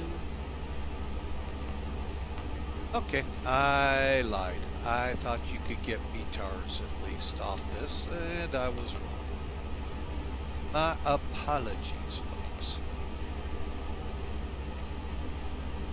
Alright, well, let me just go to Sim Toolkit. Not sure this VTAR came in unless it's going to say below. Oh, on the 3rd at 0400 Zulu. My gosh, we're talking 20, a day or so more than we're used to. Okay, well, we'll go with it. It's the best we have for now. Reason I say that, we're still getting weather showing here, but not here at Kenneth Kaunda International Airport. SimBrief is showing us from the 3rd at 04 Zulu, winds of 120 at 2. It's what we briefed in the pre-brief, 18 degrees and 1020 on the altimeter. Okay, we'll buy all of that. Wish we could verify, but we can't, so we'll have to go with that data. For all we know, there'll be raging thunderstorms, all of that. We'll see. Anyway, folks, so let's pull up. We've decided to do the ILS Zulu for runway 10, as you see here. Let me pull that chart up. We aren't doing any arrivals, none come close to our intended path down there. Alright, those of you in instrument training, like I once was, you know the plate. Jepson, again, effective 29 December. Okay, the upper part is considered your briefing strip. So you got your, don't have an ATIS, so you have your approach, and tower. Radar, I guess this would be more like center. I don't know. Every place is different in the world, folks. Approach, tower. We don't even have ground, so. Localizer here is 110.3. Approach course 100. There's no final approach fix, which is weird. Again, every place is different, folks. Our decision altitude and height. Okay. In bold, you're getting it in MSL, mean sea level. So what it is above sea level. Okay. I kind of a lot like to refer to it as above sea level. What's in the parentheses? That is actually above the ground.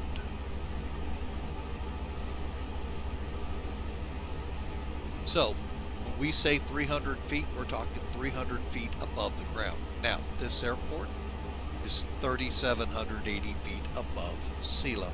So, you're going to be looking at 311 feet above that, or 4,091 feet. MSL. That's what you would be above sea level. So it's the same point in the sky, folks. It's just how you're delineating what your reference point is for the airport. And we got some rain showing up on the radar. And I don't have charts. Ah, at 11. There they are. Okay, so again, localizer, final approach. No final approach fix.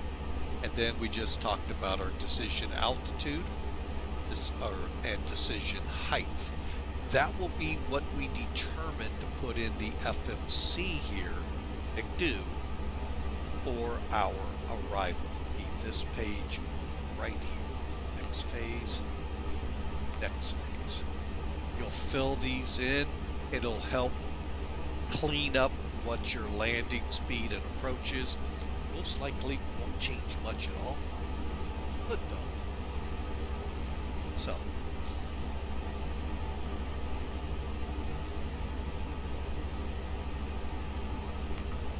currently 300 miles out, okay, of the top of the set. So, today we are going to fly from Egrin as our initial approach fix, down to Int'l, our initial fix on the ILS. Okay. Approach means how we're coming into it. Initial fix is on the approach. You're headed for the runway. So Ekron 6,500 feet, KK 115 5,500 feet, at Int'l 5,500 feet. 10 miles from the VOR and 11.2 from the localizer. So that's telling you the VOR is as you come in. All right, so once we cross, well, we'll be turning to intercept at Int'l. We will continue at 5,500 feet to KK 100. Approximately 5-6 miles in, and then from KK 100 we're 5.2 miles out. Normally that's about where the initial approach fix or final approach fix is set. They didn't do that here. So we'll stay at 5,500 feet, grab the glide slope, come on in.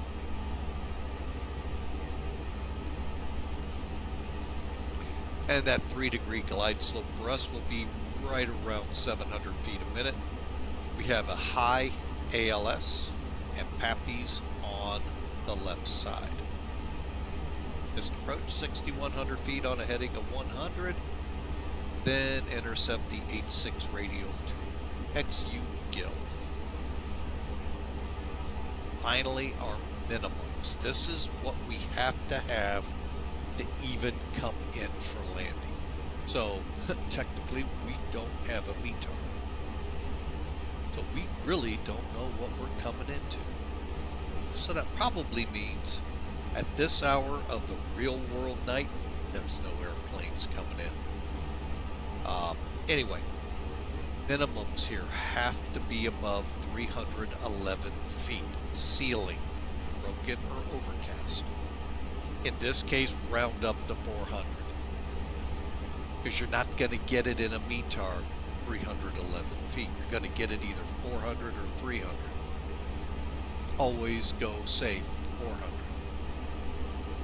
Also have to have 1,400 feet meter-wise to land. So if you're anything in there is below those numbers, it's go to your altitude. Okay? So you're just not going to get in. Once we're on the ground on runway 10, we're going to shoot for either hotel, we might get lucky, or India. Worst case scenario, the end of the runway, 13,000 feet down it.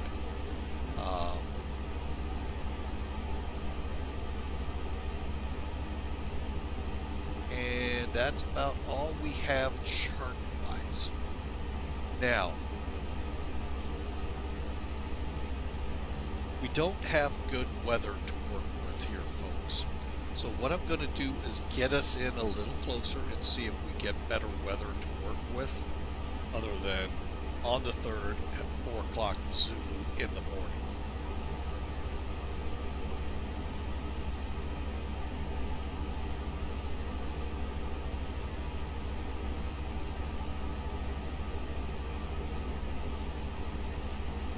Alright, so we'll hold the rest of the approach brief until we get a little closer, and we'll work with the best we can with the weather we have.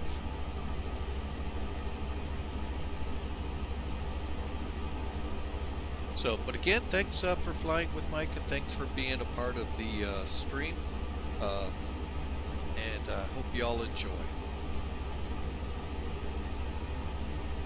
Kind of interested in what we're going to come into.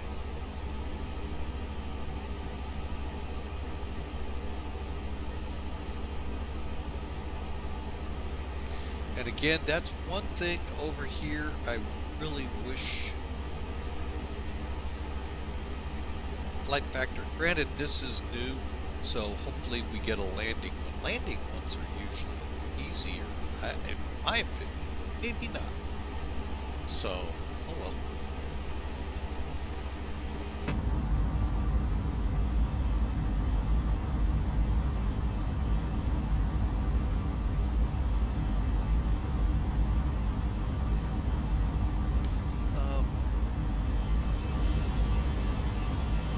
Use my keyboard doing this.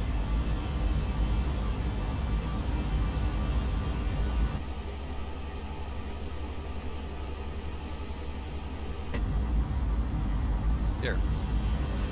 I got a feeling I may be replacing a lot of batteries after this stream. Maybe I shouldn't have gone wireless.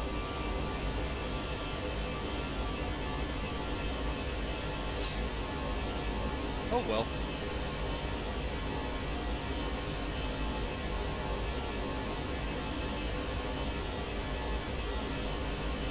Okay, currently showing 50 minutes into our destination, and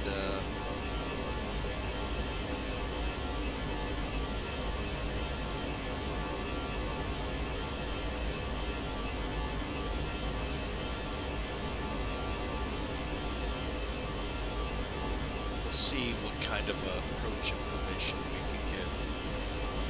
Now, Tolis does make an A320, but it is of the new engine technology, new engine operations, BO. So I figured with this and the way it's structured, I'd kind of keep it with the original engines.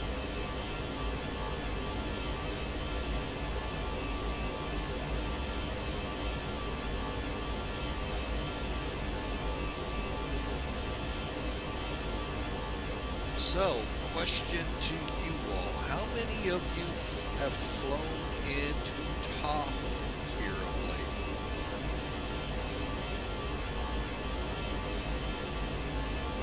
Or, better question, how many of you have been following the news on Tahoe?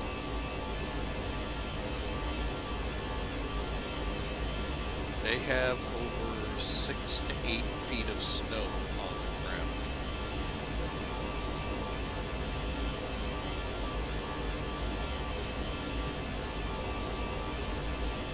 Love to know how the airport's doing there.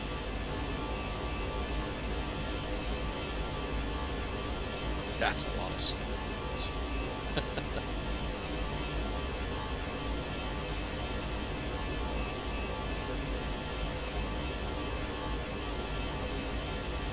On top of, and let's just think of it this way too, folks. Okay, they just got 6 to 8 feet of snow out of this system or systems. How much did they have before? Pile up on top of that. And more importantly, how are the roofs, the structures holding up out there with that much weight on them? Because from what I understand, it's a pretty wet snow that's hitting them, not a fluffy, light snow. So it's pretty heavy. Kind of curious.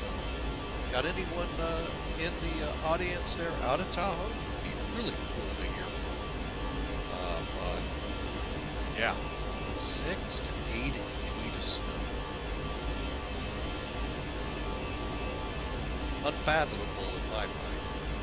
Buffalo folks kind of know it a little bit, but not to that level in one system.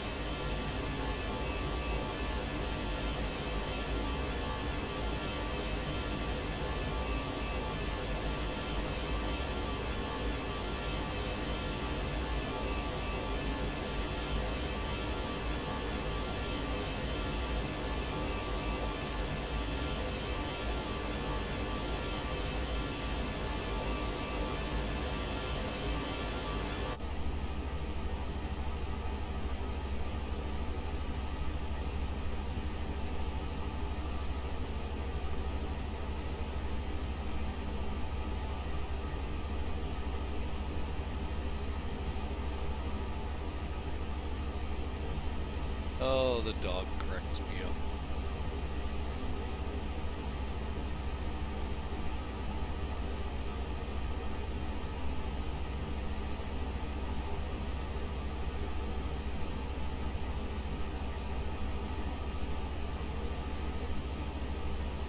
Alright, well, the radar is showing some ellipse below us, so possibly might be running into some rain.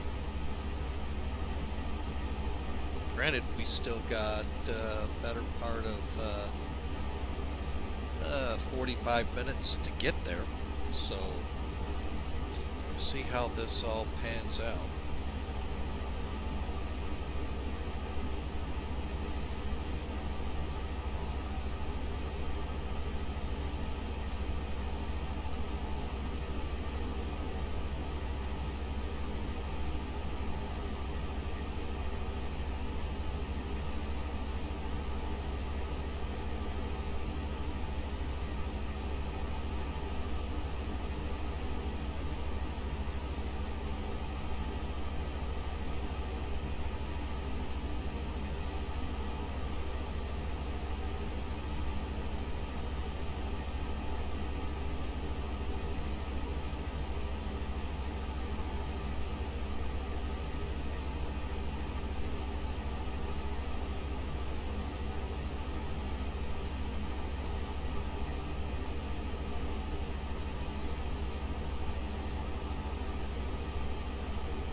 Well, I have to say, folks, those clouds look really good out there, so.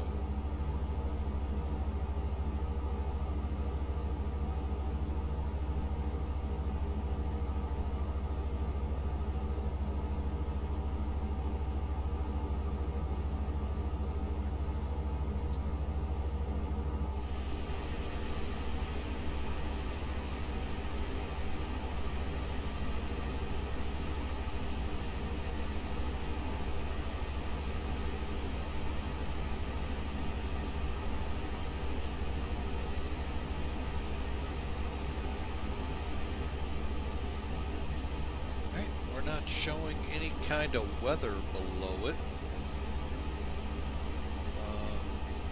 However, let's see where we stand on top of this. We're just about 280 miles out.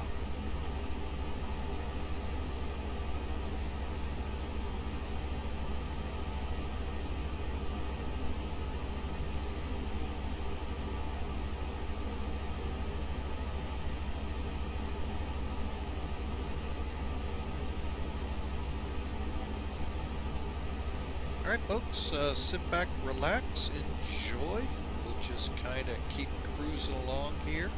Feel free to step up in the chat, either here on Twitch itself, or we are up and running in our Discord channel. Love to chat with you. So there's an invite to the Discord channel if so inclined.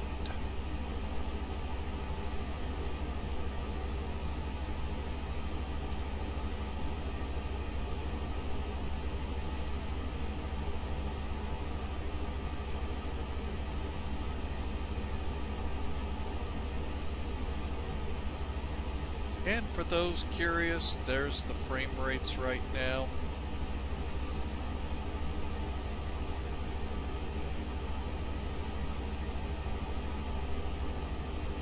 And kind of give you an idea where we are to a point.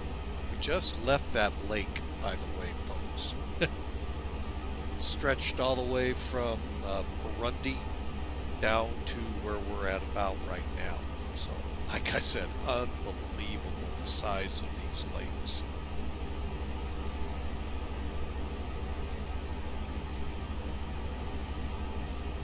Alright, we'll go ahead. Oh, I did not mean to do that. I meant to do that. But yeah, we're at 38,000 feet and still working through the tops of the clouds here.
Alright, so enjoy the ride, folks. Figure about another 10 or 15 minutes and then we should be getting pretty close to top of descent. So enjoy the ride.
Alright, folks. Sorry, I was watching a YouTube video.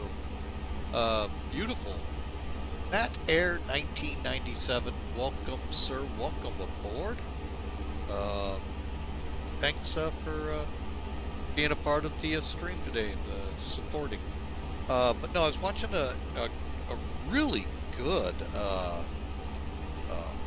landing made by a Cessna. I believe it said 182. Now, I'm not looking at the video, so I'm not 100% sure.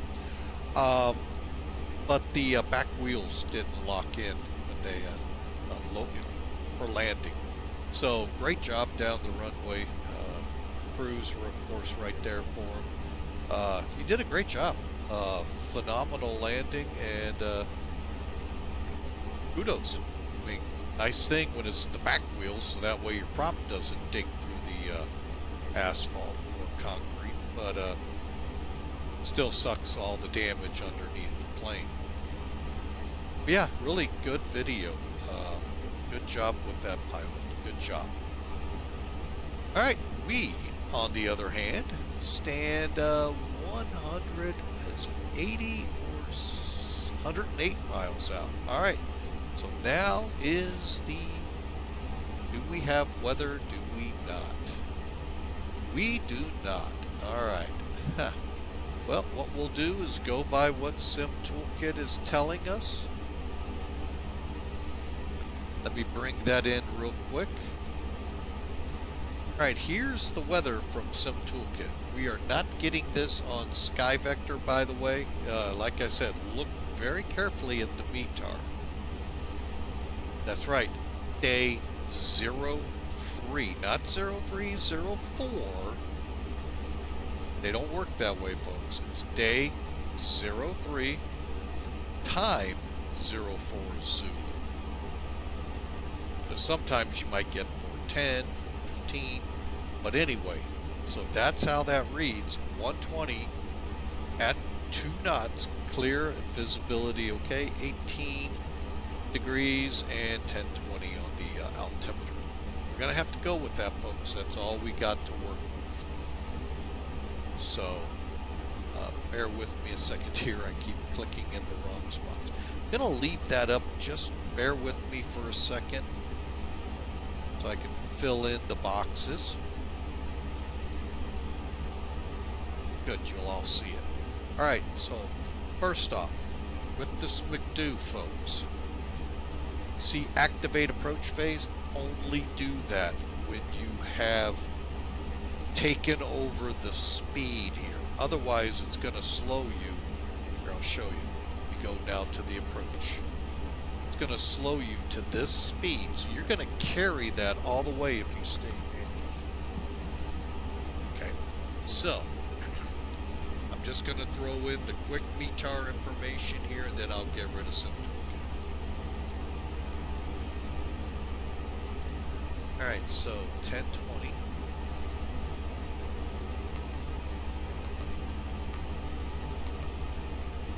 Yeah, I know I can pull up the map. I may do that just to see if there's discrepancies.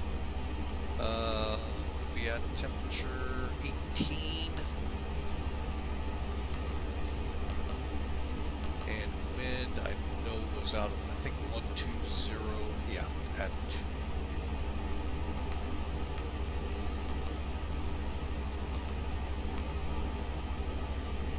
All right. We'll deal with these two, MDA or DH, here momentarily. I am going to go ahead. What the heck? Let's give it a try. See what the map is saying. If it's even on the map yet. And it's not. Oh well. But that was an interesting map if you didn't pay attention, folks. A lot of just...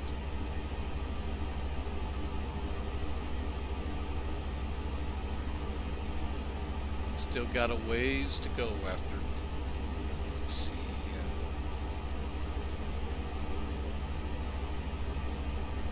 Got about 120 miles after that to the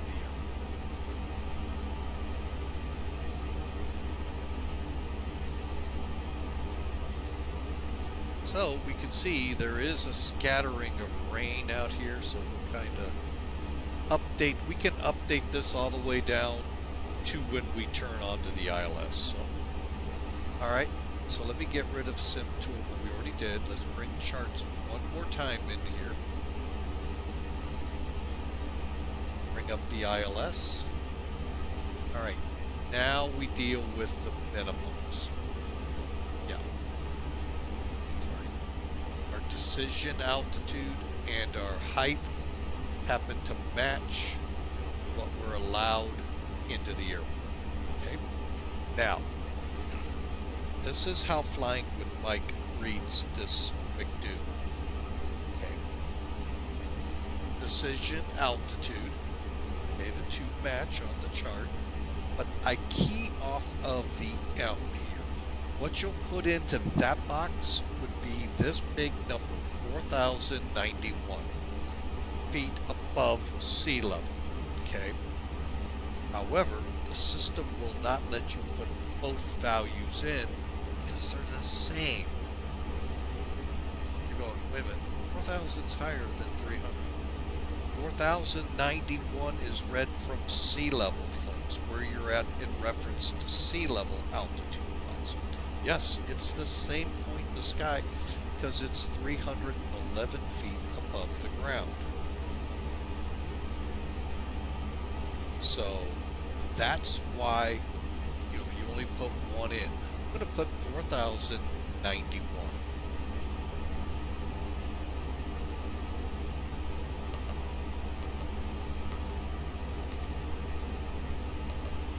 Okay.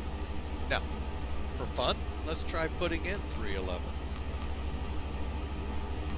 Oh, got rid of it. See what I mean? You can only put either in it. Can't do both.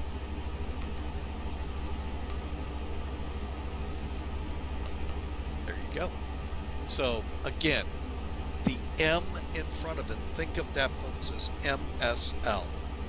So your mean sea level is what we're setting it up to. So 4,091 feet above sea level. What you read, can't see that. Charts out here, will they? Okay, so what it reads here is what this reads. This reads 4,091. You'll hear minimums. If we put the 311, I think it is. Same altitude, folks, but your radar altimeter shows up here, and that will be 311 as you pass through. So, sounds complicated, but it really isn't. They are exactly the same height in the air, just how are you reading it? From the sea level or from above the ground?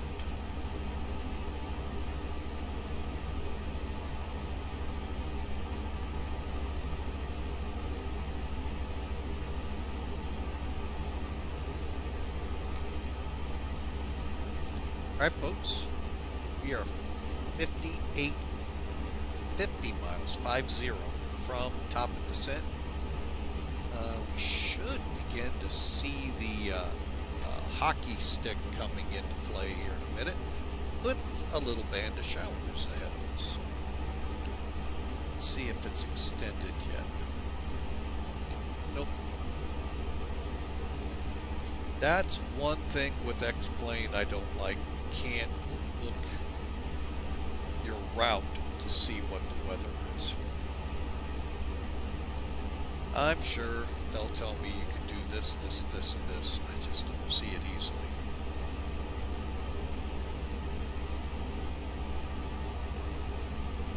Alright, so up we go as we go by another cloud. Let's take a look at it from the passenger.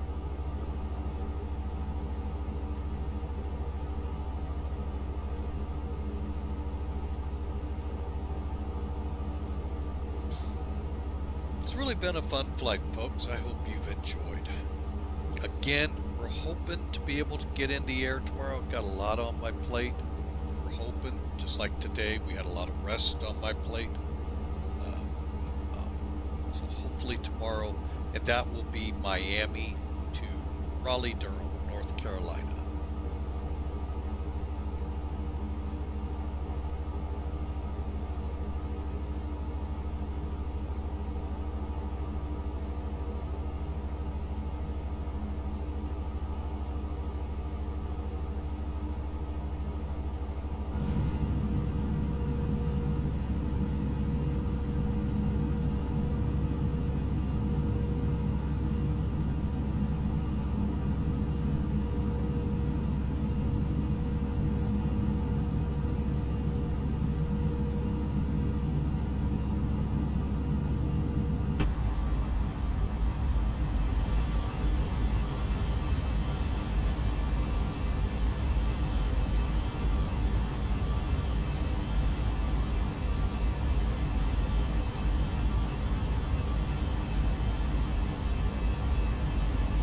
All right, let's get back in because I got to feel there's the hockey stick right here by the arrow coming down for top of descent.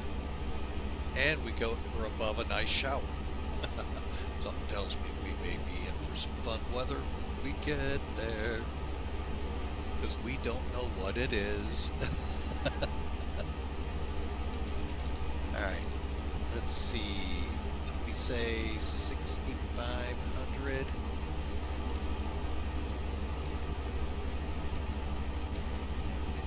All right, now you see it moving in thousands. If you move this inner ring to 100, it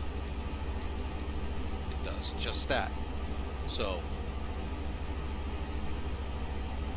Boeing's used to do that, folks, but boy, of late, not anymore.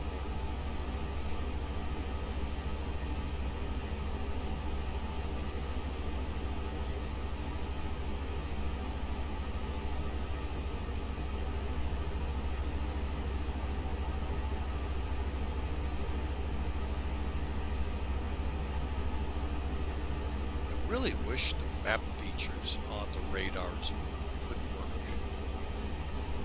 Right, we're at 20D out. Okay, so landing elevation. Two places to check this. This switch here, the notch should be at 12 o'clock, auto, as well as auto here, and that is very close to our altitude, so that's cool. McDo arrivals complete, performance set, and we're going to try to update the winds. Let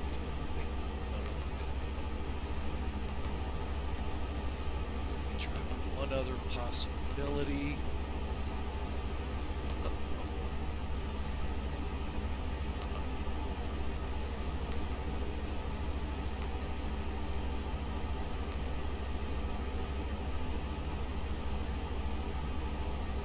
Okay, expect that one. Alright, normally that's a couple of ways you can do it. Alright, well, we're fine. And continuing on down 20 miles before top of descent, let's go ahead and get into it. Start with a managed descent and see how it breaks down. Again, remember, grain 6,500 feet. That is our initial approach fix.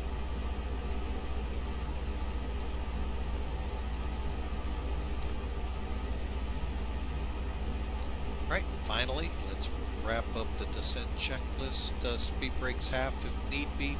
We're good. Landing lights, we're not worried about them. One doggone bit. That'll be at 10,000 feet. Seat belts, we'll turn those on or before 25,000 feet. Along with the wing lights.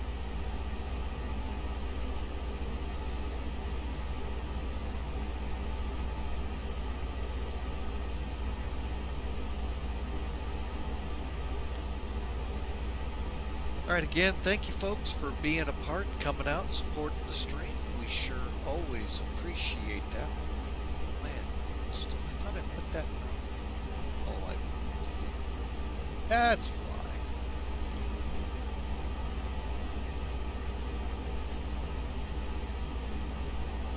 So, again, thank you so much for supporting us by just being here. That really helps a lot. And folks, we should be on the ground here in about 15 to 20 minutes. So, flight attendants, prepare the cabin for arrival.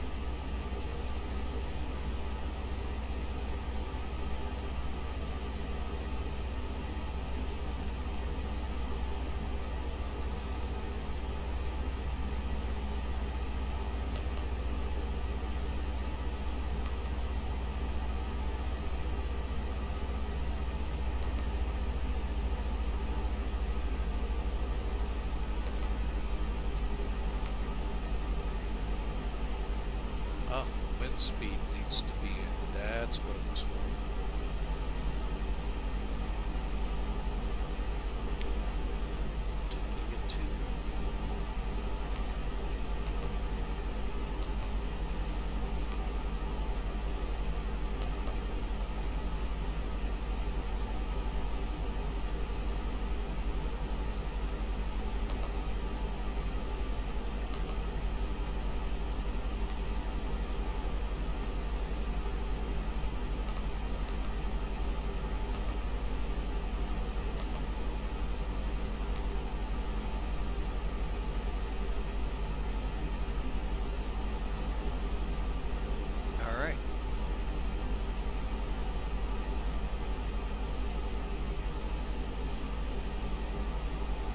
That's a bit brighter. Let's see how far we get this time. Not far enough.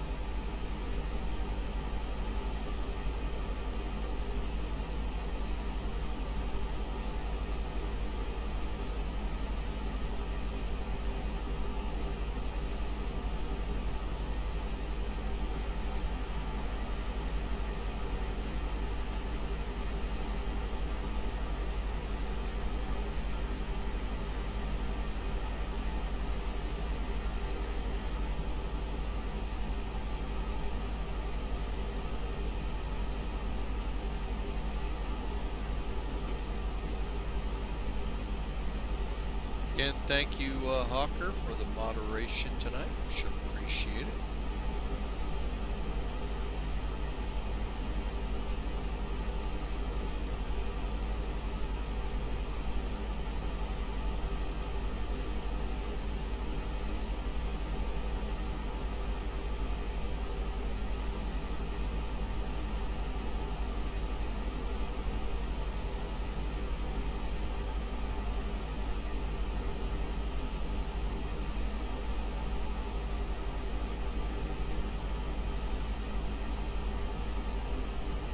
For any man with a swollen prostate, do not drink.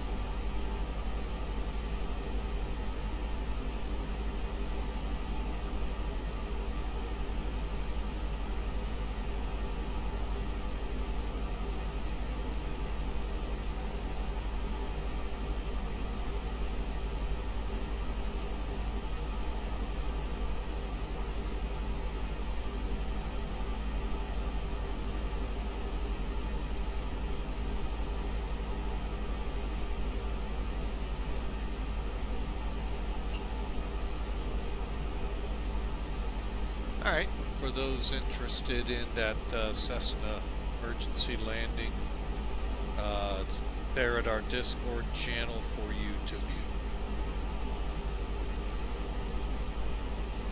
Oh, I guess I could. Yeah, we'll make you head over to Discord.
map.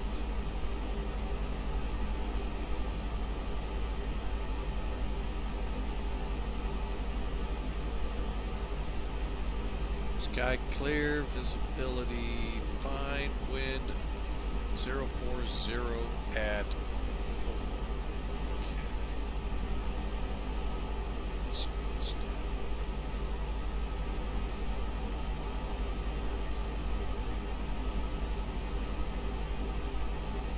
Okay, so let's see what kind of damage, if any, it does to our landing calculations.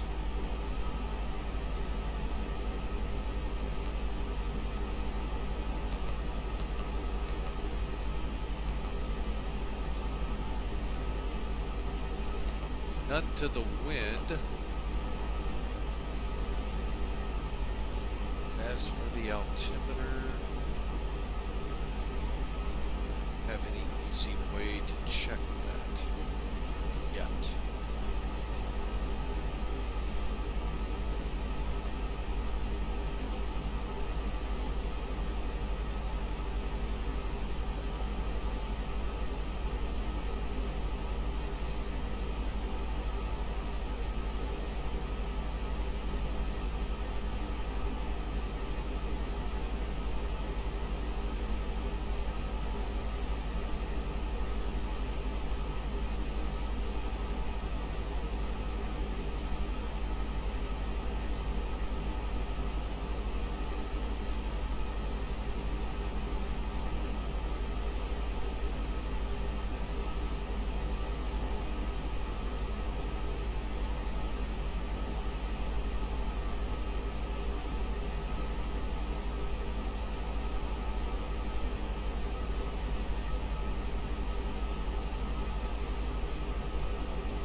Alright, that is not an easy thing to find out.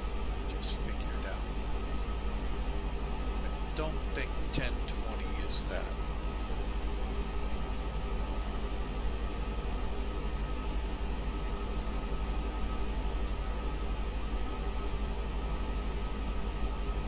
Alright, let's get down. Well, actually, I'm going to do this real quick.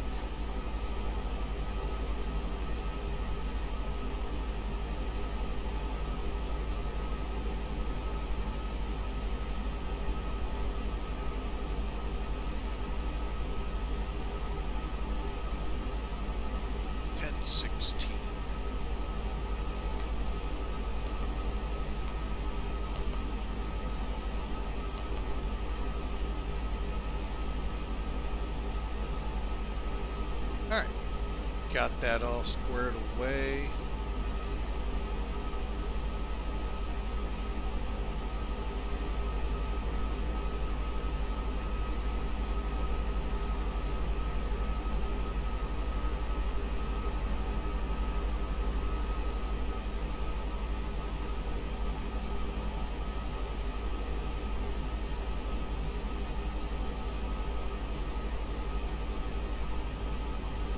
Alright folks, we are now at 19,500 feet.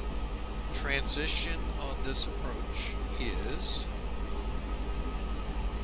9,000 feet. So we've got another 10,000 to go. I'm going to go ahead and drop this down to 40. There's our initial approach fix. That's where we're hoping to be at 6,500 feet.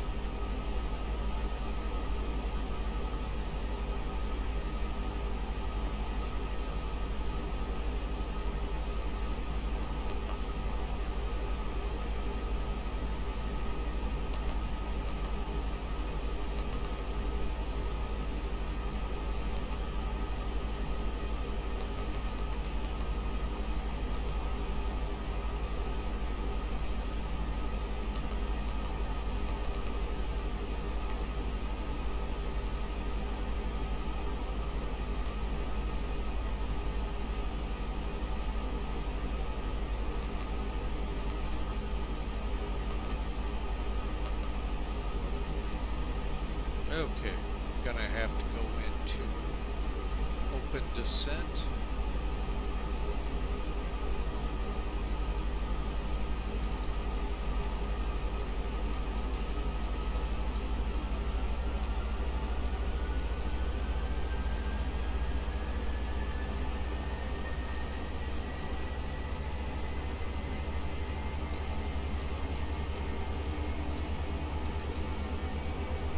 Oh, that was great.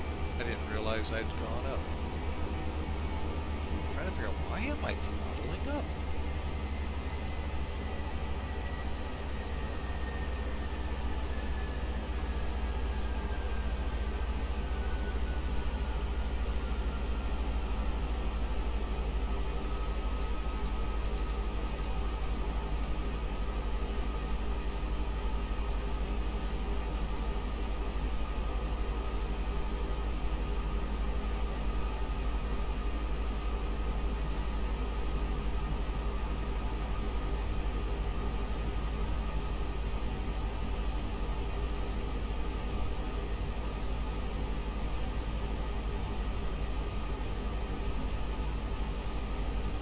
Alright, so we're making our descent now.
Alright, we're coming up to 10,000 feet.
Alright, yeah. Altimeter setting. It's set.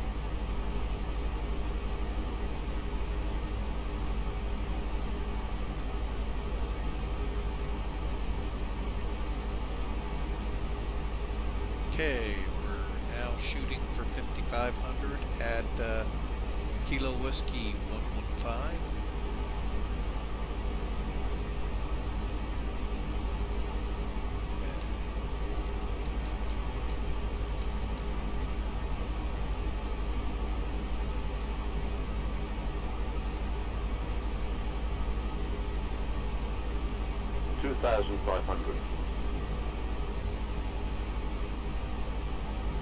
Alright, let's get this thing slowing down for approach.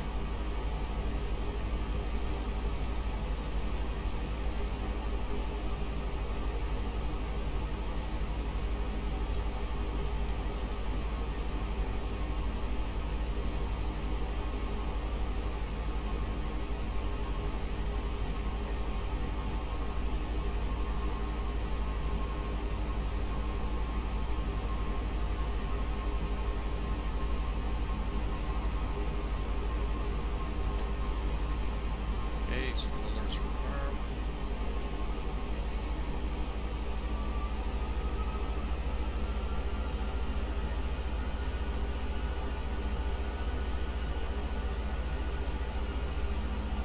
Alright folks, there we go. And localizer is alive. 12 miles.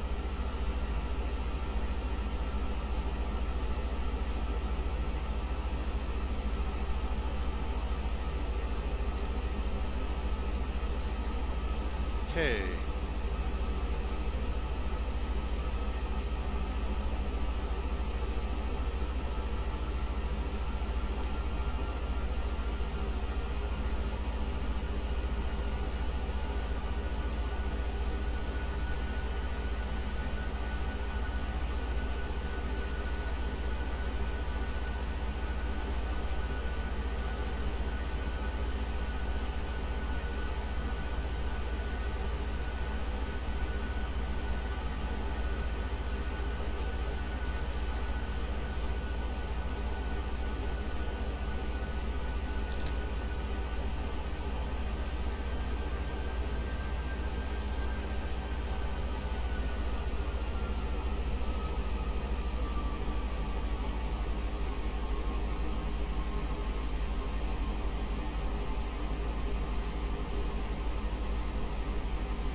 I see the runway out there in the haze, but kinda let it do its thing.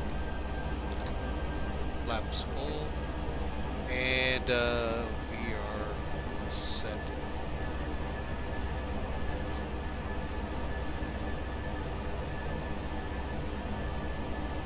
Yeah, there's the runway.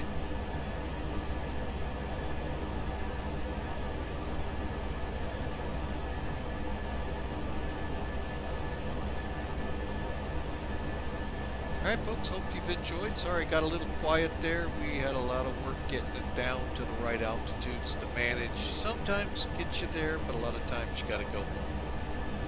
Alright, and glide slope achieved. On the traffic, US Air 572. Fully established, runway 10.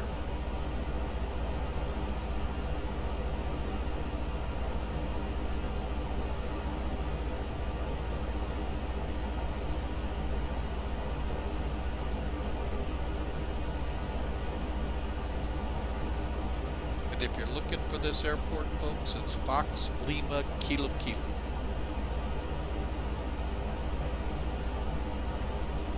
Here we go. I got the plane.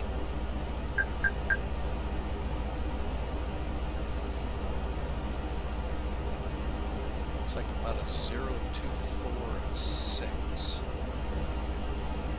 See how that plays. 1,000.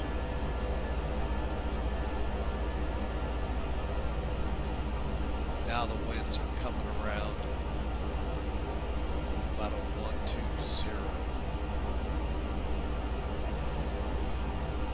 And we'll be landing and we're stable.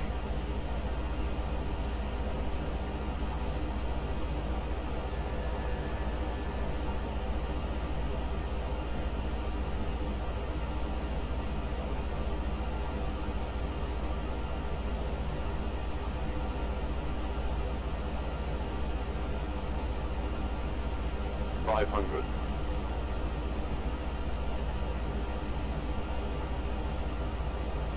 100 above. Oh man, the winds are really shifting. Now we're back to 012.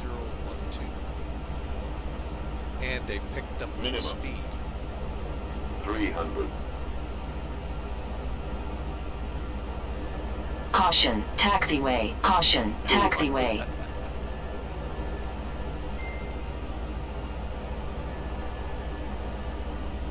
100.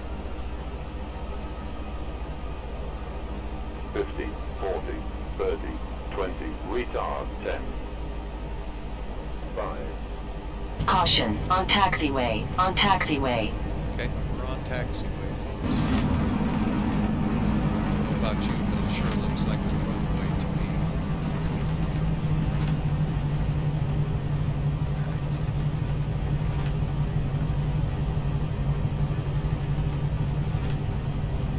Looks like we are in the big hotel.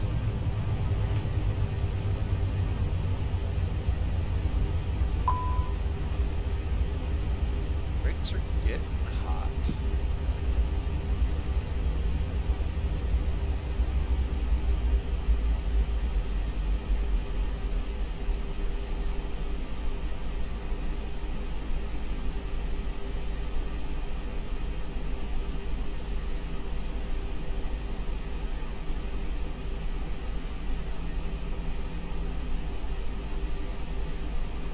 All right. So, while we sit here, let's go up around US Air 572. Like to taxi to the terminal. Roger, Hotel Delta and Alpha for US Air 572.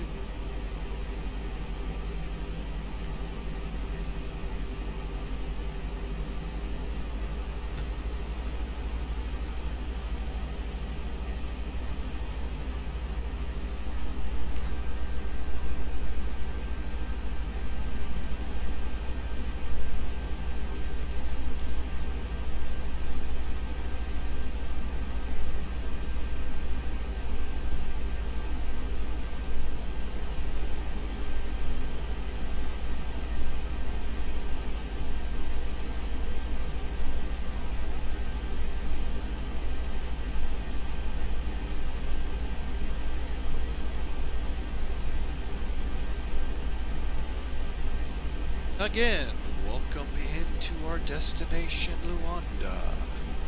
Luanda? I don't know how you say this place. But anyway, it's Fox Lima Kilo Kilo.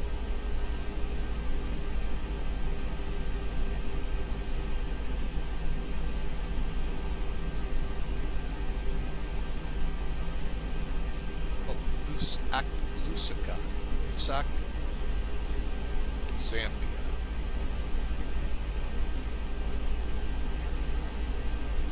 Lusaka, maybe?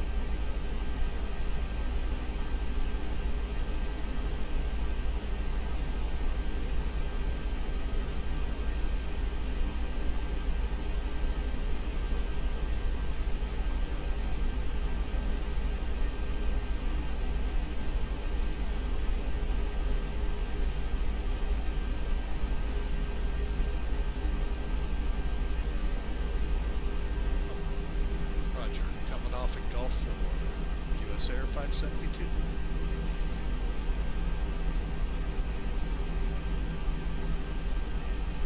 Alright, so we'll head for Alpha 5. I think. Actually, I think.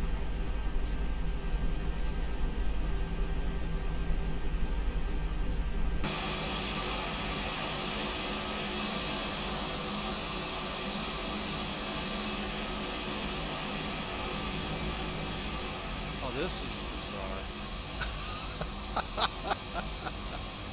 Alright, they didn't paint anything on the taxiway.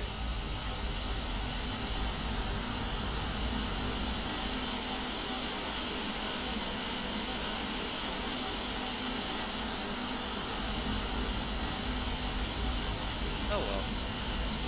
Used to this with FSX.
Alright, brakes seem to have cooled down pretty decently.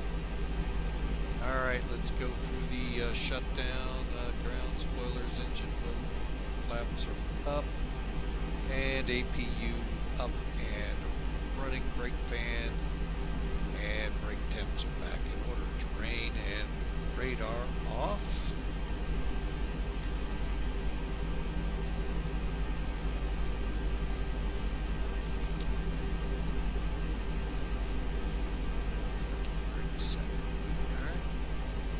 Get the bleed on.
Alright, there you have it, folks. Welcome in.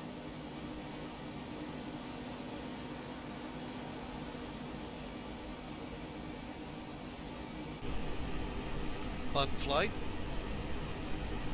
I must say.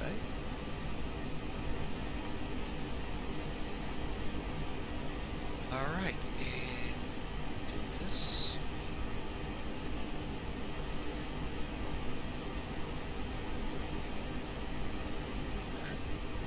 Close that. Alright. Again, I hope you enjoyed the flight. Thanks again for choosing to watch us here on the stream. We sure appreciate you coming aboard. Hang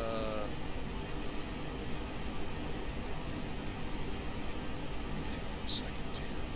Let's find out how back air scored us. Not bad.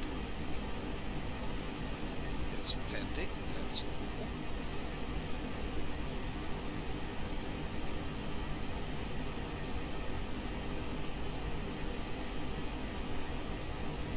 Just check in real quick here and then we'll get into the specifics here.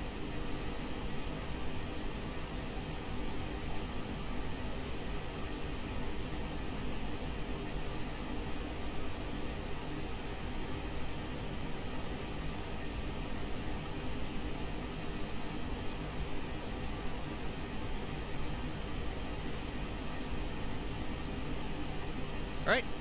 Good deal. Good deal. Alright, so let's take a look at this, shall we? I just want to always make sure back air is good. Alright, we've got the generator hooked up and the passengers are working their way out. Sim toolkit.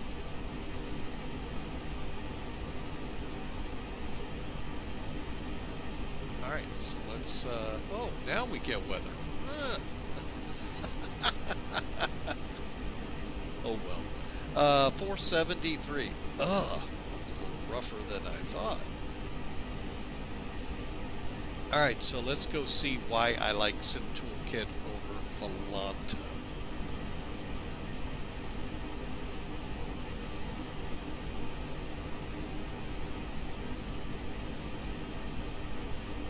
Okay, we need to put this aircraft obviously in there. That's no big deal. Alright, like I said, pretty much straight as an arrow down here to Lusaka.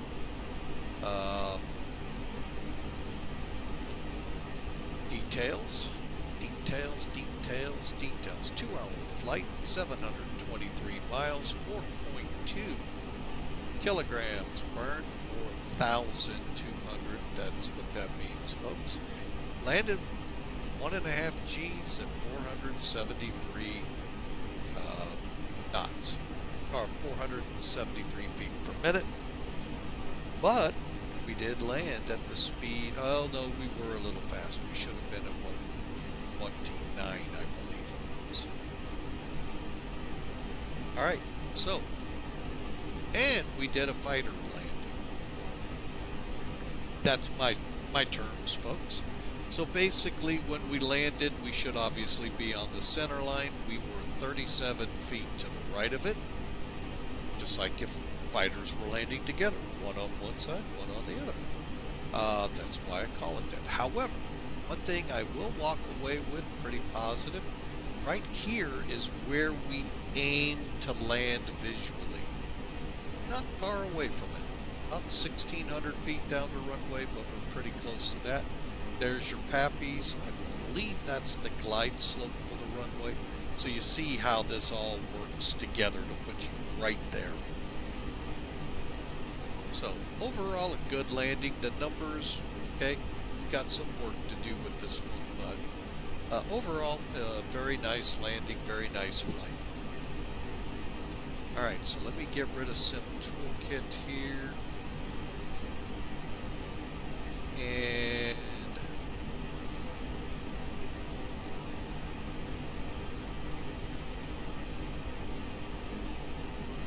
okay, nobody else around, so we'll go ahead and disconnect. Let's see if we're going to be able to review the flight.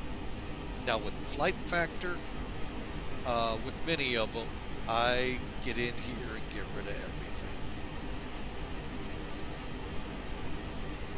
There is there's one aircraft, and it could be this one, that it doesn't do that. When you go in and you see all your, whatever you put out, you see in the air. Alright, so let's try this flight. Replay. So far, so good.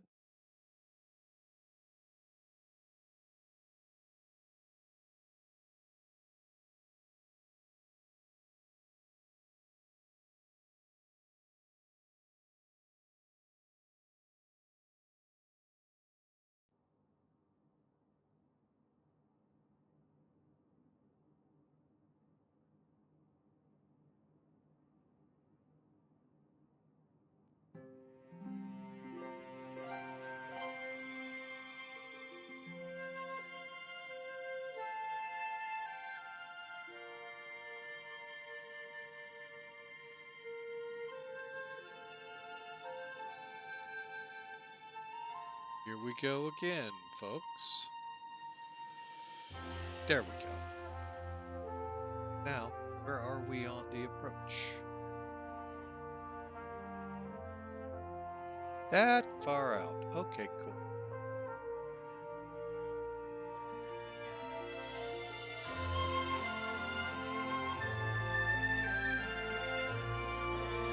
right there.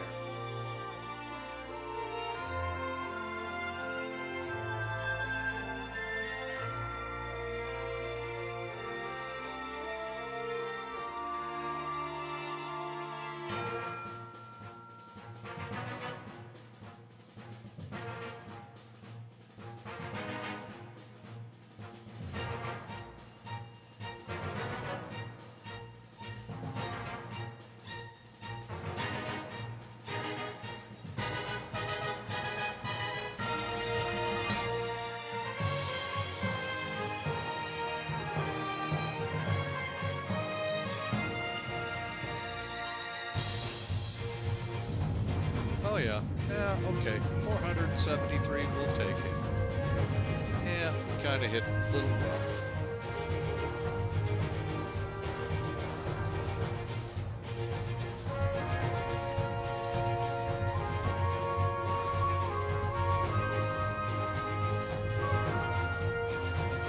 Profile-wise, vertically, I think we did pretty good on it. Just little early flare.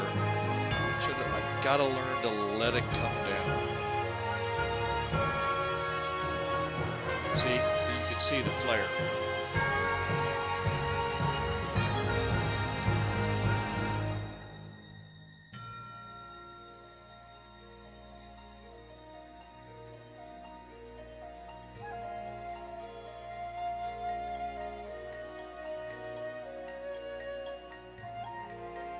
Sure did help though the winds flipped around like they were.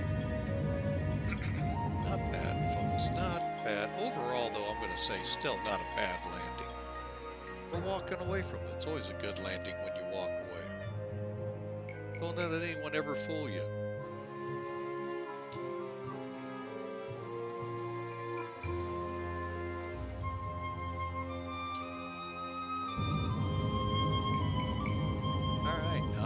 Let's take a look out the cockpit.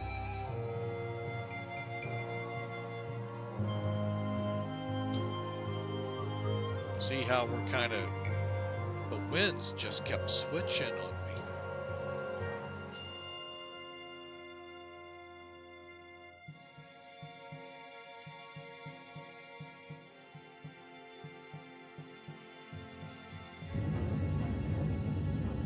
Not bad. Let's take couple more looks.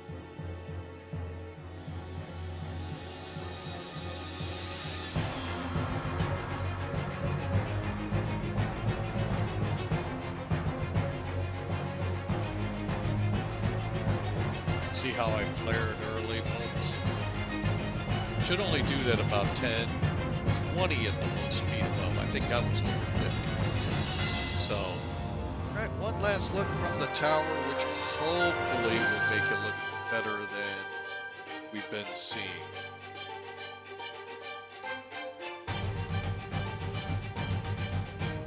Oh my gosh, open the door.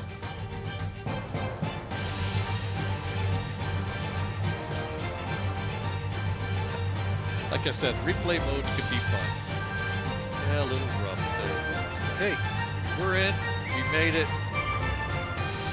Again, thanks for being with Flying with Mike today. We sure appreciate you, folks. Gonna leave you here.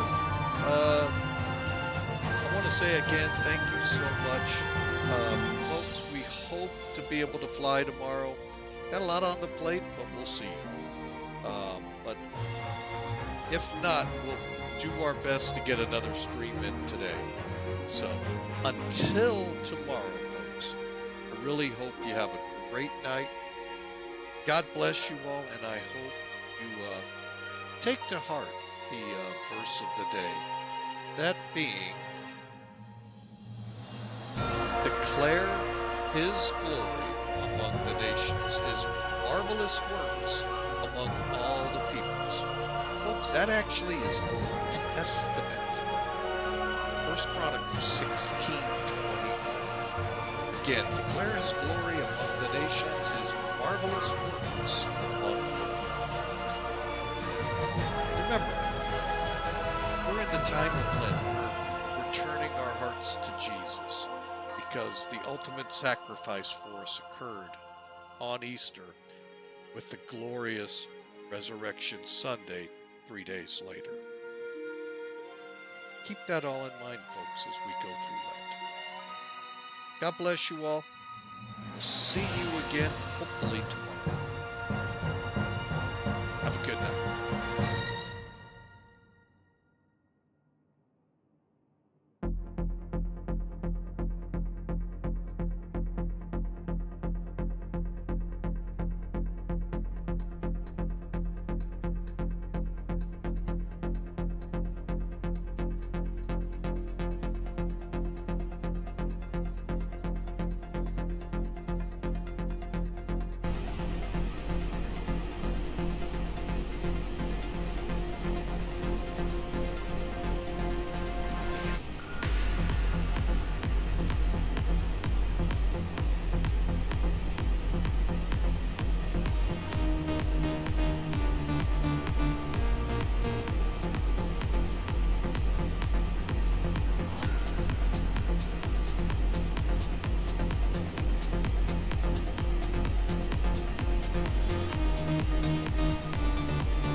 And